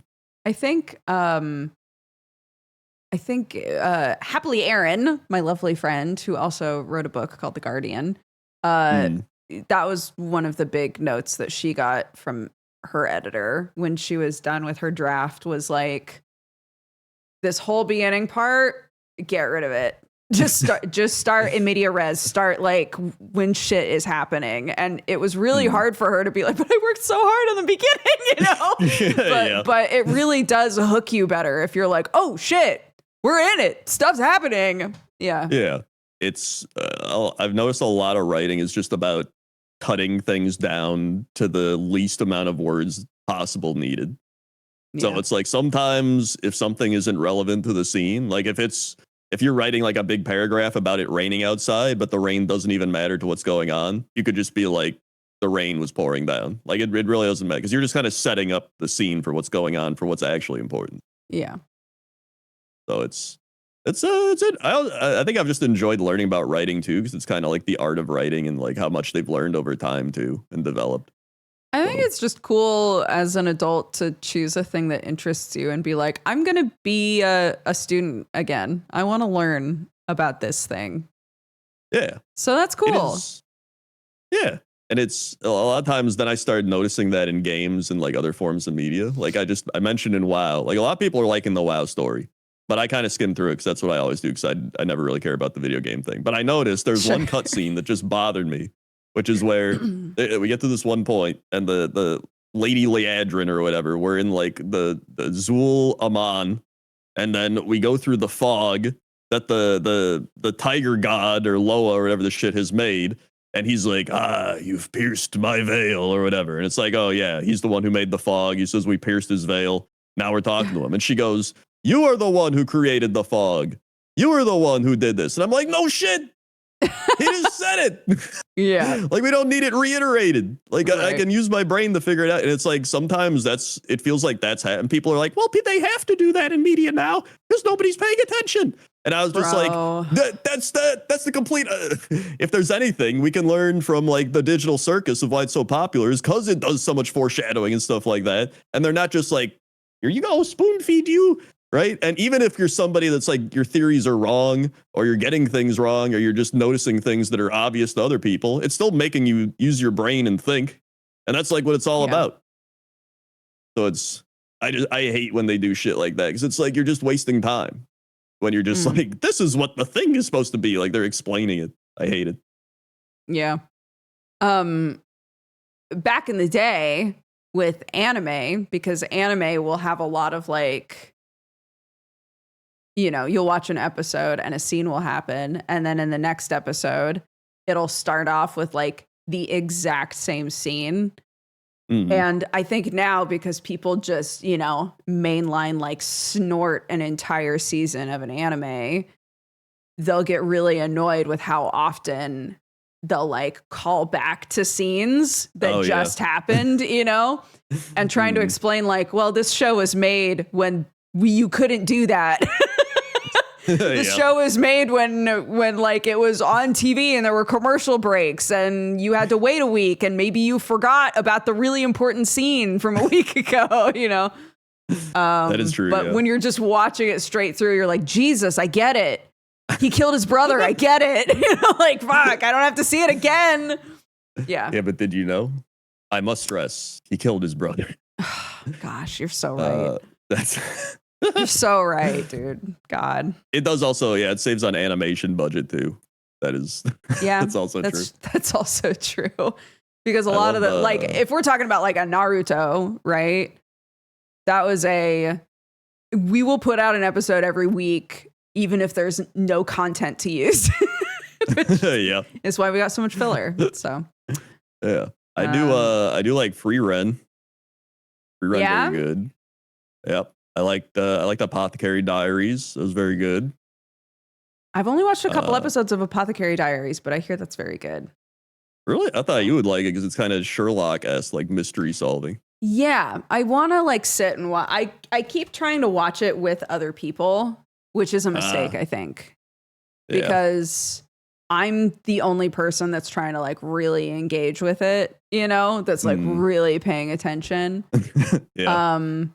I don't know. I get annoyed by that sometimes. Sometimes I'm the person that's not paying attention, but if something's on and I'm like, wow, I'm really curious what's going on here, and I realize the other people I'm watching it with are like not even paying attention or caring, I'm like, well, this is a waste on you people, you know? I'm gonna watch this by myself, and I just haven't done it yet. Yeah, it's a fun journey. I thought it was good. Yeah, it's a good show. Like that, I'm picky with my animes, as you know. I do know that. An anime connoisseur, if you will. I mean, we watched all Sailor Moon. We finished it. I know. That's so fun. I can't remember original Sailor Moon or the remake. Yeah, the original one. Original. This was the only reason I watched Sailor Moon, or like it was like a bit of nostalgia. Yeah. I like wanted a 90s vibe, and then I always remember going to like a store as a kid and buying like Yu-Gi-Oh cards or Pokemon cards. And they would have Sailor Moon stuff like on the wall, and I'd be like, Sailor Moon. And so like years later, I'm just like, I should watch Sailor Moon. And so then Toaster Woman was like, yeah, I'll watch Sailor Moon with you. And so we were just like watching it. And it's funny because people would be like, oh, she's like making you watch Sailor Moon. And then she was like, no, he wanted to watch Sailor Moon. Yeah, like, he's the one who wanted to watch I wanted to watch Sailor Moon. Yeah. Yeah, it was, it's 2026, guys. Let him watch Sailor Moon. Jesus. Let me watch Sailor Moon. Yeah, that was fun. I enjoyed it. So there's like a few. I enjoyed the some of the like earlier seasons more than the last. The last season was like fun, but like I think I liked the previous season. I can't even remember them now, but like I think the first season was kind of short, but it was like the first season. Then the last season there was like a little too crazy. Yeah. Also, the villains love to laugh. That's like yes. they're lots just of like, oh-ho-hoing. a lot of that, yeah. I'm like, is it really that funny? Like, is it? It was never that funny. Yeah. Yeah. That's a classic villain trope they always do. Just them like constantly laughing. I'm like, I don't know. I do love that Sailor Moon has been out long enough that like as an adult, if I go back and watch it, I really do notice that Tuxedo Mask doesn't really do anything. And you know, really like those like memes are real. When you go back and watch it, you're like, oh my God. It's very funny. Yeah, he's just kind of mean. Times too. Yeah, he shows up, he gives a pep talk, and then he leaves. And Serena / Usagi is like, and that's it. That's his job. That's all he does. He might throw a rose. He might throw a rose. That's true. Usually he does have a random rose that like interrupts the combat enough so that he can Somebody's about to get like, hit, but they don't want to hit the rose, so they back off when the rose shows up. Yeah. Yeah, he like throws it, like knocks the villain's like weapon out, and they're like, ugh. And then they're like, Tuxedo Mask, and he's just like, a rose is as strong as a weapon if the mind is equipped. And you're just like, what the hell did he just say? And then he like vanishes. And you're like, all right. Oh, okay. Well, bye, I guess. And they're like, man, we can win this fight now because of that. And then they do. Yeah. Thanks for that, Tuxedo Mask. Appreciate you. Yeah, that was fun. I mean, in fact, I think he doesn't even appear in the final season or the second to final one. He's like, I'm going to America now. Yeah, doesn't he leave? He fucks off somewhere. They break up and he leaves. Yeah. Yeah. Spoilers for Sailor Moon. Yeah, he just kind of is like, I am going to America. And then, that's right, because then he's like captured or whatever. So, yeah. Spoiler for a show from like 40 years ago. Yeah. So he's such a damsel, dude. He really is. He don't do nothing. He just look good and eat chip. That's it. The passenger princess. Yeah, it's the passenger princess of the show. Yeah. Yeah. Have you played any video games lately? Have I played any video games? That's such a good question. I played a game called Lost Wiki. Oh. It's like a 2-hour game. It was one of those you're at a computer trying to find information games, but it had something that I really love about Curse of the Golden Idol. Have you played those games? I don't think so. Wait, what's Curse Do you know of the about Golden them? Idol? What is are these? So they are games where you're given a tableau. This is crazy. Jesse hadn't played them either. You're given a tableau and a Mad Libs style sheet that's with like a bunch of information to fill in. And so you look at the tableau, you can like click on the people, find out what's in their pockets. You can look at signs that are like, say that it's a freeze frame picture of a guy getting stabbed to death and 3 women off to the side freaking out. A man has fainted. And that's the picture, right? And so, and you have to find out, like, it wants to know who the guy is that is stabbing the dude. So you collect information and you try to fill in the thing. And when it's all correct, it'll be like, good job. You figured out what's going on in this tableau, right? It's very fun. You should absolutely play it. The first one, when I finished it, I was like, God, I wish I could wipe my memory and play that again. That was so fun. But there's 2 of them out now, and there's a bunch of DLC and stuff. There's a bunch if you enjoy it. But anyways, it's very pixely as well. I like that. The art style is wild. So Lost Wiki kind of takes that Mad Libs style element. So it'll be like Root Trees Are Dead or The Operator, like any of these games where you're just kind of filtering through information and like searching for shit. But it also gives you that blurb that's like, here's what you're trying to figure out. Like, you now know that blank was the mayor of blank. And one day he went to the blank and found a blank, right? It gives you that kind of a thing.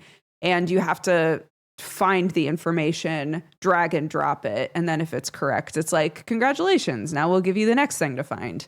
So it went really quick. I thought sound design is awesome in this game.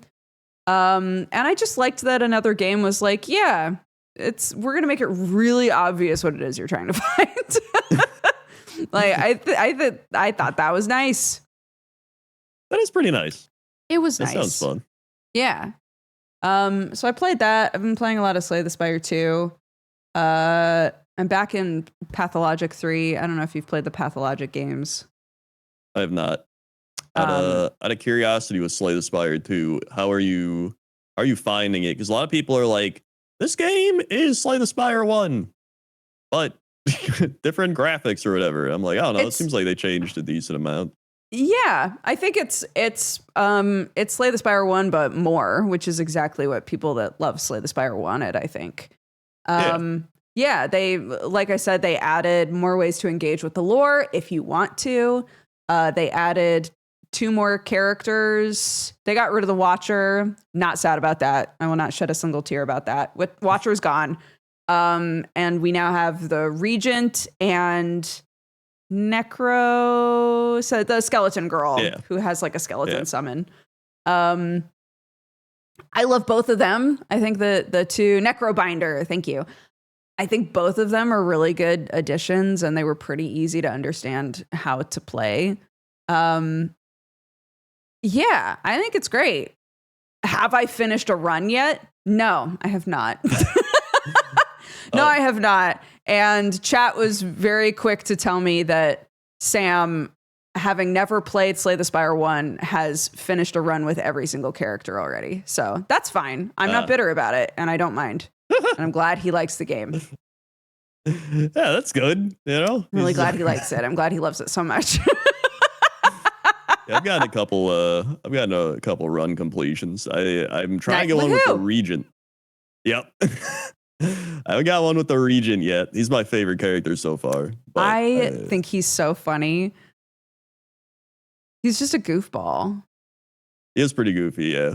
And you get your double energy system going. The only my only thing about the Regent is that they pitched him in the blurb as a summoner, and he's really not. Or at least I haven't reached the point where I've unlocked cards that allow him to be. Yeah, No, it's more like balancing two energy resources, like you said. Yeah, and the only thing you really summon is like your sword. And you like forge it up, and then you can use that to hit stuff too. But it's not really summoning. It's just kind of you have two. I energies. thought, because it said something like he lets his minions do the work. And when you see him, for those of you who haven't played it yet, the Regent is this like weird little man from space. And he shows up on a throne that he makes little minions carry. So when he's in a fight, there are little creatures that are holding up his throne, and they'll occasionally like wipe their brow and stuff. And I thought the cards were going to revolve around him like making them fight for him, but they don't. I guess there's one build where you can do it, and I think I've seen that, but I haven't done it. But yeah, it's like you would think his whole thing would revolve more around that. But yeah, just from the way he was pitched. And then I unlocked Necrobinder right after that. And I was like, oh, this is the summoner. Yeah, apparently the Necrobinder's insane. I was watching Octo. Necrobinder's so fun. Yeah, and Octo is like, this is the strongest class in the game or something. So, There's just a lot of directions you can go with her. She's got like a whole Doom build. You can just doom people to death, which is fun, but it's not like Poison where it activates before they attack. It activates after they've attacked. So sometimes I'll be like, all right, that guy is so doomed. He's going to die on his next turn. But he hits me for 30 and then he dies. And I'm like, oh, fuck, I forgot. So this is why I haven't finished a run. I can't keep it all straight, man. Unbelievable. Yeah, it's pretty fun. I think Slay Spire 2 is a good game. Yeah, been enjoying it. What about you? What are you playing? Let's see. What have I been playing? Oh yeah, I played Pokopia. Oh my gosh, tell me about it. Yeah, Pokopia is great. Mikey and I want to play that together. Yeah, it's like you just take Animal Crossing mixed with apparently it's Dragon Quest 2 or something. It was one where you Dragon like Quest get the Builders. Dragon Quest Builders or whatever. Yeah. Yeah. It's like that, Animal Crossing, and Minecraft all blended together. Perfect. And you just go around and you build like Pokemon their little habitats, and then they show up and they're like, what? And then you're like, hello, can you help me? And they're just like, maybe. And then they just like walk around and talk to each other, and it's very much it's less like Animal Crossing, do your chores and interact, and more like a discovery type of game, I think, where you're just constantly exploring and trying to explore more and like gather new stuff to keep exploring, where you're like, oh, this Pokemon taught me how to use electricity and now I can light up the town, or like, this Pokemon taught me how to break rocks and now I can like punch rocks and shit like that. That's fun. Yeah. And so it's just I love that because I love exploring games. And so you're just like, dude, I'm Gollum now. I can roll around and shit as a boulder and things. Also, for those of you who don't know, Crendor was very into Animal Crossing. Oh yes, I would love if Animal Crossing, whatever, Switch 2 edition, not like remade older, but like a new game came out. You want a new game? Soon. Yeah. I think a lot of people are shocked there hasn't been a new game, a new Animal Crossing yet. I'm both shocked and not shocked because it's Nintendo. Yeah. And they'll just spend like forever doing nothing and then be like, hey, we made it now, like 10 years later. And it's out, it's out immediately. You're welcome. Yeah. So I'm sure they'll make it eventually. It's just, I don't know. It's interesting because with Pokopia, they reused a lot of the Animal Crossing assets. Like there's sounds from Animal Crossing, like the fishing sound is from Animal Crossing. The UI is very much just like borrowed from Animal Crossing. There's a lot of stuff that they just, I guess like, they can do pulled that. straight. It's their, same parent company. Yeah, I would like, because I'd see like a fish thing and click it. I'd be like, wait a second, I know that sound. Hold on. So there's been quite a few of those, but it's honestly like a fantastic game. Apparently the story's really good. Again, I haven't paid attention. I'm just exploring and like breaking stuff. But apparently it's pretty good. But apparently it's great. Yeah, I mean, this has been a game where people are like, dude, I bought a Switch 2 for this game. It's like, it's that good. Right. So yeah, and I think they needed a console seller. Yeah. I don't think they had something that was making people be like, oh, the FOMO is killing me. Yeah, I've known at least a few people who have gotten a Switch 2 just from this game. So it's great. It's my like post stream wind down type of game where I'll just sit there and just be like, and then I'll like start being like, and I'm like running, and then I'm like, and I wake up, I'm like in the water, I'm like, drift off. Yeah. It's a great game. Then let's see, dude, I went back and played Loop Hero for one stream. Oh my gosh. Okay. Yeah, because I hadn't played Loop Hero in like forever, and they were like, it came out 5 years ago, and I was like, oh my god! But I always played the music for it, so I love the music, and so I went back and played that. That was fun. I enjoyed playing Loop Hero again.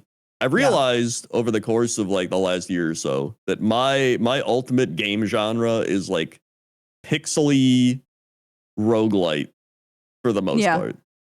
Like very much pixely roguelite. Like I loved playing Super Fantasy Kingdom. That was really good. Which Jesse was like, I found a game called Super Fantasy Kingdom. I told him about it on Cox and Crendor. Then he played it, and then he came here and acted like he found it himself. I can't believe this. Call him out. Calling him out. I played Creature Kitchen, of course. Creature Kitchen's so good. Yes. Wait, Yeah. I think we talked about Creature Kitchen? Yeah. Didn't we? You and I talked about it a bit. Yeah. Yeah. I remember seeing that, and there's like, it's a pixely game where you feed animals, and it's got like a creepy aesthetic, but nothing creepy actually happens. And I was like, dude, this sounds amazing. And it was amazing. It's so good. I want more games like that. Yeah. Yeah. Oh, I think when we were talking about it before, I pitched another game that's like that to you. The one where you're a little troll. Yeah, you did. Yeah. Yeah. Oh shoot. What is the name of that game? Somebody in chat will remind me. Someone will.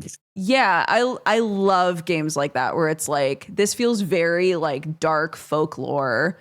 Like I'm in the middle of something weird that I don't fully understand, but I'm here to do a job, and I'm just gonna do it, I guess. And I think that's so cool. Yeah. No, it was a very unique game. Yeah. So I think that's what was so fun about it. Karimara. That's the name of the other one that you should play. Yeah. Oh, yeah, that's right. I think I wish listed it. Yeah. And then because I realized after I was playing games like that, playing like Ball X Pit, playing Nine Kings, playing all these games, I'm like, dude, I just love pixel roguelites. Yeah. Like, this is my ultimate genre. I would play any pixel roguelite that came out. That's what it is. So now I just wait for those. Obviously, I played the new WoW expansion, which is I was gonna ask if you wanted to talk about WoW at all. It's I mean, it's been a lot of fun. I've enjoyed it. I think it's a solid expansion. I've enjoyed the dungeons. I've enjoyed the delves. I've enjoyed leveling. Like, I've enjoyed pretty much everything about it. The story apparently is a lot better from what people have said. But you skip it, so yeah. But who knows? We just did the raid last week. That was fun. Right. We did our big streamer raid. Priken and Sam and Gmart and Sput and all of them. Yep. Sput kept asking me to be raid lead. That was Sput would be like, raid lead Crendor, what do we do here? And I would just be like, this boss has mechanics we're gonna have to watch out for. And he would be like, thank you, raid lead. So what's your role in raids? What do you do? That really was my role, because I was just boomkin DPS, so a balanced druid, and I was last on the damage meters, which is expected. But Okay, I'm really yeah. like I set the bar so that if you're below me, you need to step it up. Like it's Right. yeah. I make sure that that's a thing. Like, hey guys, you're below me in DPS. You can are we the really pick it bar. up? Yeah. I like that. Um, Somebody's got to be. Yeah, I mean, listen, Dr. John, he was number 1 in DPS, but like, he kept dying all the time, and you can't DPS if you're dead. So like, I was really ahead of him in Fair. that aspect. Yeah. But yeah, I thought it was fun. Some people started losing their minds, but that's just the way it is. Like Kraken was like, I think I'm never raiding again, and we were like, Kraken, come on, you're gonna raid again. He's like, no, I think I'm done. We're like, nah, you're gonna be fine. Apparently, he raided yesterday with the guild, so he's fine. He's He was fine. just crashing out a little bit. Yeah. We kept doing the thing to him where he had the death grip as the death knight for one of the mechanics, and we'd be like, he's Baby. He's the mecha gnome named Baby. And so we'd be like, Baby, time to death grip. Here we go. We're like, say it out loud. And he'd be like, I'm death gripping. And it would just like get more and more. It would be like, Baby, here it is. And he's the just most like, depressed baby. Yeah. And so he would just be like, I'm death grip. We're like, yeah, he did it. Yeah, go baby. Yeah. But honestly, my favorite part about new WoW expansions is that everyone plays. It's fun. All my friends are playing WoW, and then after like a month and a half, they all vanish, and then I'm the person. Yeah, where I'm just like, hey guys, I do WoW every Monday on my stream. We do WoW Mount Monday, and we farm mounts, and I like go around and do my WoW stuff. So that's like I do like WoW Monday, where viewers will join in. We just get mounts. It's fun. But yeah, my thing with WoW is always like I'm trying to find random shit. Like I'm like, that tree's cool, that mob is pretty neat. Like that's all I'm noticing. So that's my main focus, because that's really what I care about. So I make my pointless top 10s. Because then you can put it in a top 10, exactly. Yeah, but that's the thing, is that's always been my favorite part of the game. So now it's like I super focus on that. But I've always enjoyed the art and the music and like the just aesthetic of World of Warcraft more than anything about the game. So it's pretty neat. Are you engaging with the housing at all? I did it first back in beta, and like I was playing around, but now I've hit the point where I'm like, I can't do my house until I get like a bunch of furniture and like all this stuff. So I'm like, I go around trying to acquire everything, but now I haven't really done anything to my house, because I'm like, well, I gotta keep getting more. What if I try to build something and then I'm like, oh, if only I had this thing, and I'm like, well, I can't start working on it yet. Yeah. So that's kind of my conundrum.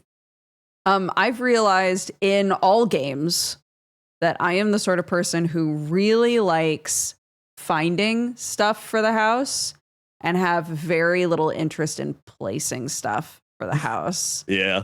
So I was like, I need to start playing these games with somebody who loves decorating, because I'll find the shit. I'll farm whatever we need to build the thing. That's fun, but I don't know where this rocking chair should go, and you should put it somewhere instead. You need someone body doubling. I need a body double. I need somebody, on a Discord call with me, and I'll be like, I'm coming back, honey. Here you go. Here's a bunch of decor stuff. I'm going to go back out to the mines. And then I leave again, and I find more decor items for whoever's back home, homesteading when I'm away. Yeah. No, I'm very much I like collecting stuff in WoW, which a lot of it's become more of a collecting game, like a collectathon game, more than a RPG game like back in classic WoW. Sure. Because a lot of people be like, oh, you think they're going to make WoW 2? And I'm like, they have made WoW 2. It's retail WoW. Like in fact, it would be more likely that they're going to take classic WoW and make classic plus, which seems to be like what they're doing, especially because they've sent out surveys being like, if you guys wanted classic plus, what would you be interested in? And then they started going after all the private servers, being like, hey, shut it down. Usually when that happens, that means they're working on they're doing something. The thing. Yeah. And it would make sense. So that's why I'm like, that's WoW 1, and then retail WoW is WoW 2, and you just have the two. And there's like, I just can't see them making an entire new game, like an actual WoW 2 game. I don't think it would happen. Right. Not at this point. I can't imagine it. Yeah. They just invested so much in housing. They're not just going to invest all that and then just like make some new game. If anything, they're actually doing a cool thing where they're going back and occasionally revamping old zones. Like they would revamp Arathi Highlands and be like, hey, we're using it for this new thing. And then you have a new Arathi Highlands. Be like, oh, we revamped this zone. We're using it for this. So they like slowly go through each zone and revamp it, which I think is good. Yeah. I like that they do that. Yeah, I don't know. I've enjoyed the last few WoW expansions. Like Shadowlands was terrible. It was fun at first, but it was like in general it was terrible. Like going back even, it's like hard to navigate to all the zones. You have to like go to the Oribos airport and fly around all this stuff. It's just annoying. But then Dragonflight was pretty good. And then War Within was like also pretty good. And now Midnight's pretty good. So like they've gotten better at making like some solid expansions. And they're better at like the gameplay loop and like knowing what to give you and not time gating as much, although they still time gate stuff. But I don't know, it's pretty fun. I've enjoyed World of Warcraft quite a bit. I'm glad. I'm glad you're enjoying it, friend. That's all that matters. I actually get a lot of people that even watch my pointless top 10s like, dude, I haven't played WoW since Pandaria, but like I like watching your videos because it's like you get to learn about new stuff without playing the game. And I'm like, hell yeah, man. That's pretty neat. Dude, most of the gaming content that I interact with on YouTube are not games I play. It's like I want you know more about this world. You're playing the game. I want to engage with this world through you. I have no interest in playing it. Yeah. So I get that. I totally get that. Yeah. I think that's why a lot of people watch Jesse too, because they know he's going to get super into whatever he's playing, and he's locked in. He's trying to find every little piece of lore and do all the things. I'm like, well, let's watch him play it. I watch a lot of Scary Game Squad stuff because I'm. It has to be a specific type of horror game for me to enjoy it. And most of them I don't enjoy that much, but I like watching them play it because they're not going to pause every 5 seconds being like, is something fucking chasing me right now? Because if something's chasing me, I'm turning it off. You know, like they're fine. Yeah. I wouldn't be fine, but they're fine. So. Yeah. No, it's like the let's play type of mentality where it's like, it's easier to watch someone else play it while you're doing something else. Or also, it's like when people stream games too. A lot of times you'll just watch someone play, just put on your second monitor, maybe even while you're playing the game with them. It's almost like a virtual body doubling. Whoa! Yes. Are you kidding me? Holy shit! So yeah. Yeah. So that was pretty neat. Yeah, no, it's I like that. Pretty fun. Yeah. And otherwise, just writing and reading and being a savant. Yeah. In your own way. Thriving, dying. Yeah. All at once. My hips are giving out. My glutes are asleep, sitting. Yeah. Constantly turned off. My knees. My posterior tibial tendons. I've actually been doing a lot of research into the tendons because I aggravated specifically my the tendons. I see. Yeah, so that's been my new fascination on the Crendor health spectrum. We travel from the digestive system, the gallbladder. Then I had my concussion arc a few years back. Right. When I gave myself the concussion. Now we've hit the tendon arc, right? And I had the buff door era after the gallbladder, like muscles and working out. But now I start learning about tendons. Because like if you start lifting too much and doing too many things, you can aggravate the tendons. Or let's say you had some sort of knee strain or a meniscus type of thing. And they said, well, the way to get better is physical therapy. And you go, oh yeah, I can do that. I work out all the time. And then you do it every day. For over an hour, and you do too much, and then your tendons go, I'm not used to this. This is not good. And then you start going, it's like burning a bit, and then you start feeling better, and then you move a bit faster, and then you strain your posterior tibial tendon in your left foot, and you go, shit, what the hell? And then you're like, all right, it's feeling better after a week, and you go to the Ren Fair, and then you walk around, and you go, that wasn't too bad, and you get back, and your entire legs are just burning and being like, and you're like, wow, this is really not good. And then it calms down, and a month later, you're like, I think I'm doing all right. And you're streaming, and then you try to cross your leg, and your hip flexors are so tight from not moving that you strain your hip flexor, and your entire lower half tightens up and goes into like self-defense mode because it's like, bro, we can't sit anymore, all right? We can't do this shit.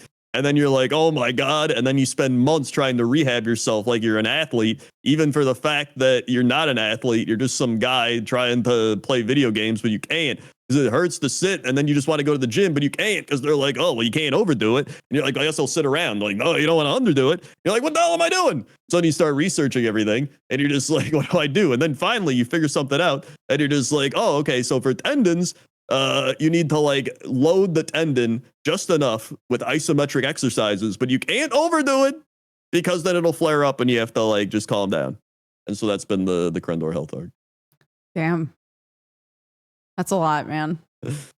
That is a lot.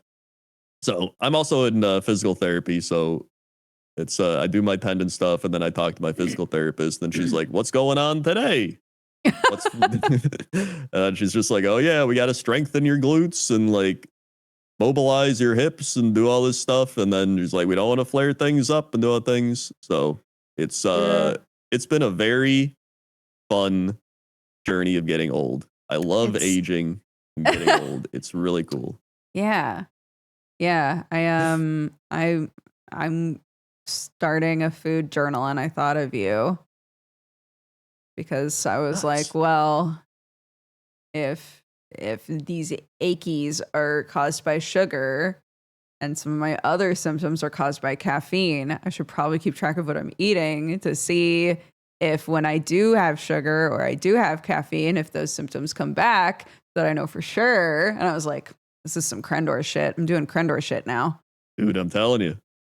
You're doing some Crendor shit. It's, I mean, honestly, usually when you go to a doctor for your digestive system, one of the first things they tell you is like, keep a food log, like track what you're eating. It's like a lot of times you do go, wait a second, after I eat eggs in the morning, my tummy hurt.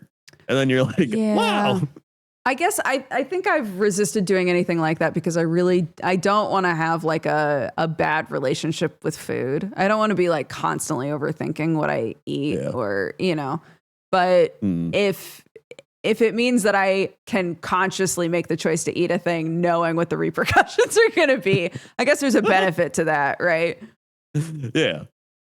Because being like, I'm going to drink this really strong coffee and later I will feel like shit for XYZ reasons, but that's fine. It's fine. Yeah. It's honestly, most of it comes down to just like everything in moderation. You don't want to not do any of something, but you also don't want to do too much of something. Yeah. And it's just a lot of life. So I shouldn't be drinking coffee constantly throughout the day. You think that was the problem? Probably not. That's, one cup in the morning, maybe two if you're getting a little crazy. And that's probably about it. Yeah. Yeah. In fact, I try to cut my caffeine off by, I try to keep my caffeine consumption till like within 4 or 5 hours of after I've woken up, and then I stop. Right. And then I hear Sam be like, yeah, I drank a coffee and went to bed. I'm just like, what? Huh? Yeah, but like I was doing the same thing. I honestly think Sam and I have been very bad influences on each other. So yeah, that might be, really good influences on each other mentally. But maybe in the sort of things that we eat and when and how much, maybe not so much. I was telling my mom that I've been with Sam for 11, 12 years, something like that. And I was like, at this point, I subconsciously try to keip pace with him when we're eating, which makes no fucking sense. He's twice my size. But like because it's so social, eating winds up being so social that like I just wind up eating almost the same amount as him sometimes. And then I'm like, what the fuck am I doing? Yeah, and he's like a garbage disposal. He'll just devour. He is.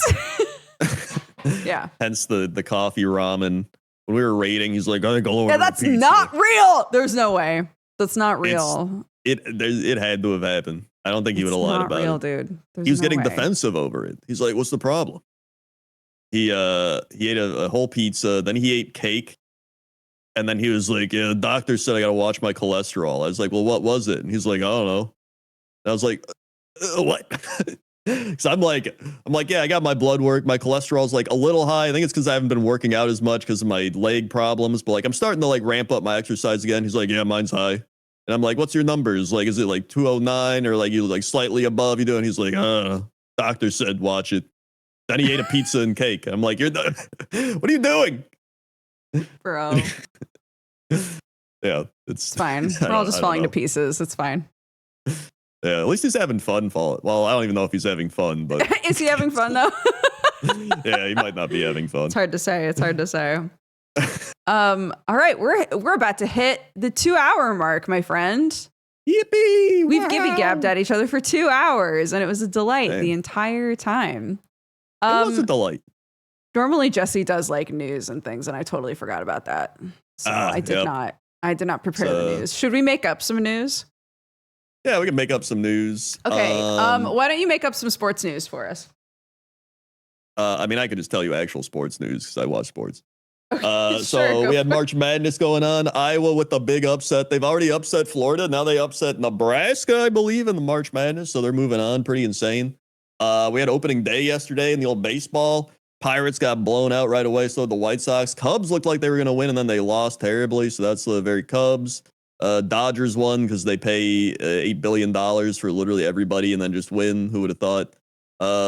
Then we had, football free agency. We got the NFL draft coming up in a month. We also have basketball going on in the NBA.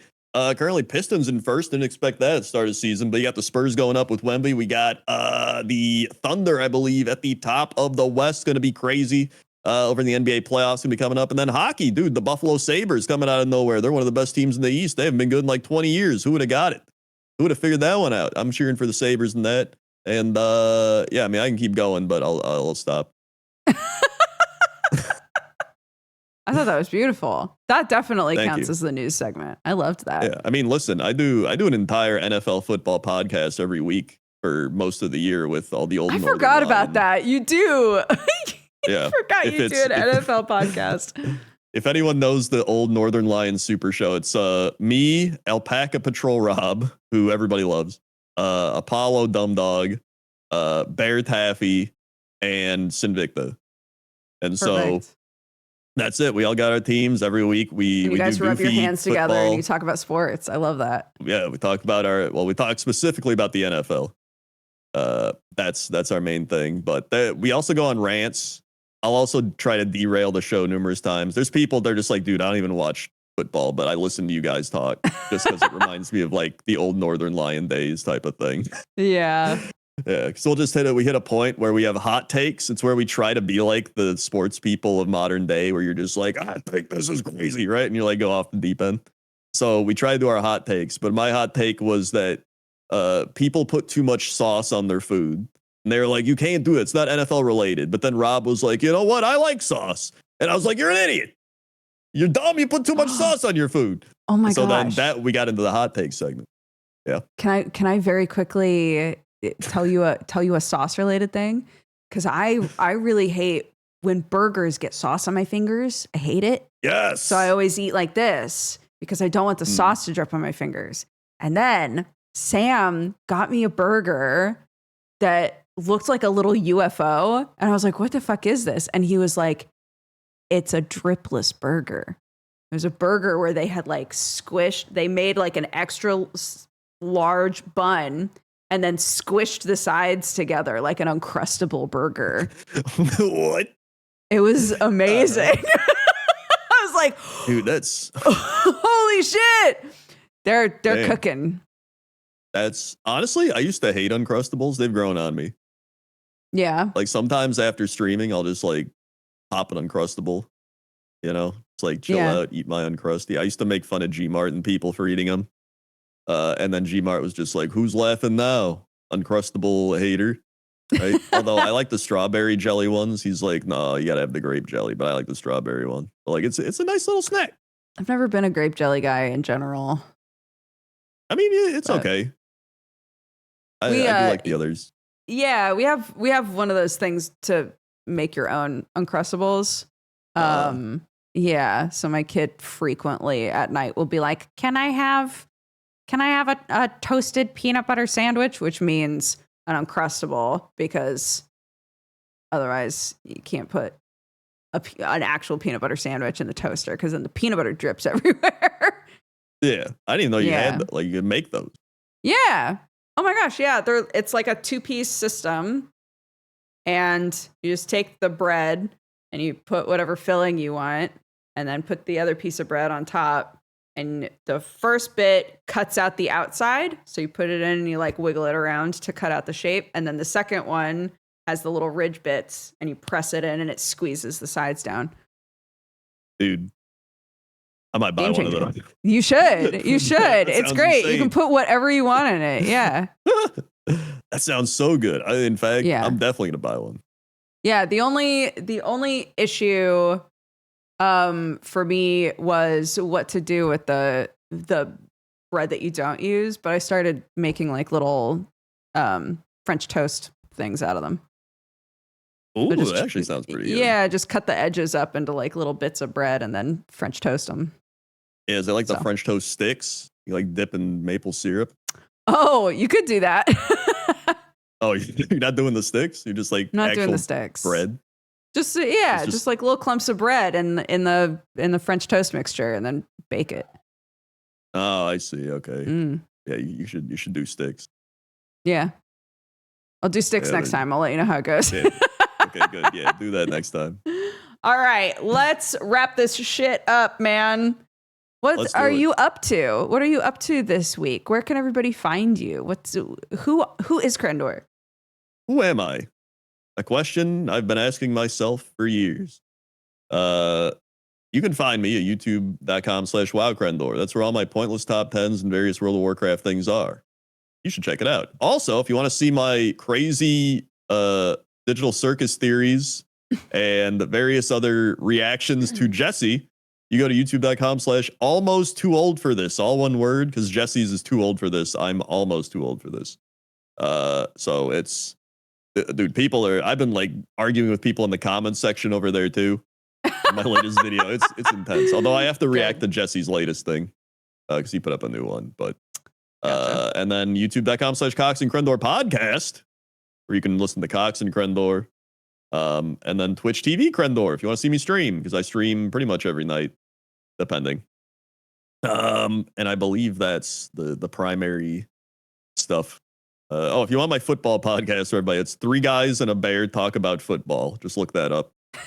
It's perfect. It's in fact, it does. A lot of times we have 4 guys and a bear, or 2 guys, or like 1 guy. It really doesn't matter. It's fine. It is. And then I'm sure eventually, if you're watching this in the future, you can search the Drowsy Drywall podcast or some sort of variation. Yeah. And I'm sure that'll show up. Mm-hmm. Yeah, we'll do that. And then DodgerCoffeeCo.com, of course.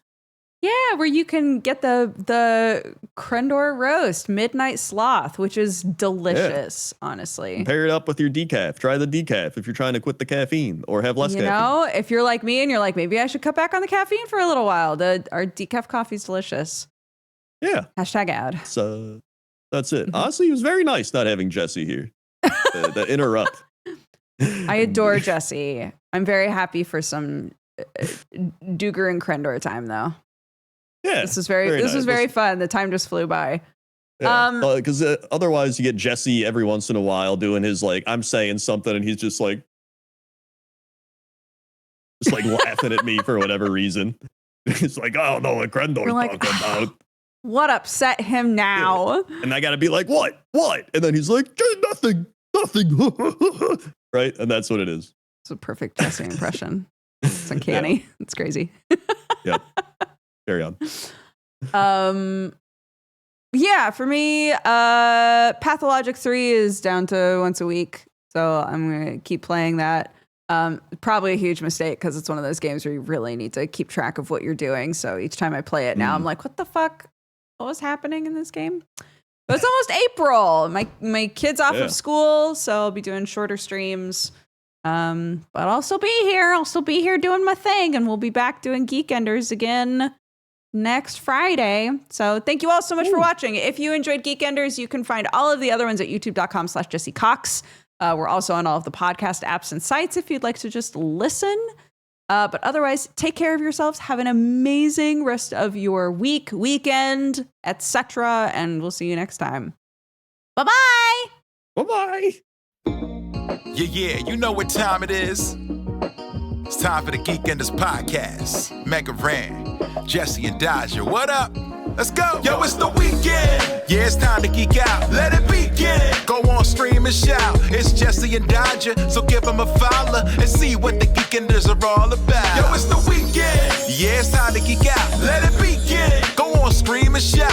It's Jesse and Dodger, so give them a follow. #1 geek podcast, without a doubt. Yo, another end of another long week. Got a job and a kid, I know that you all beat. So take a second, grab a drink and vibe while we catch you up in just a matter of time. On gaming, comics, whatever you're doing.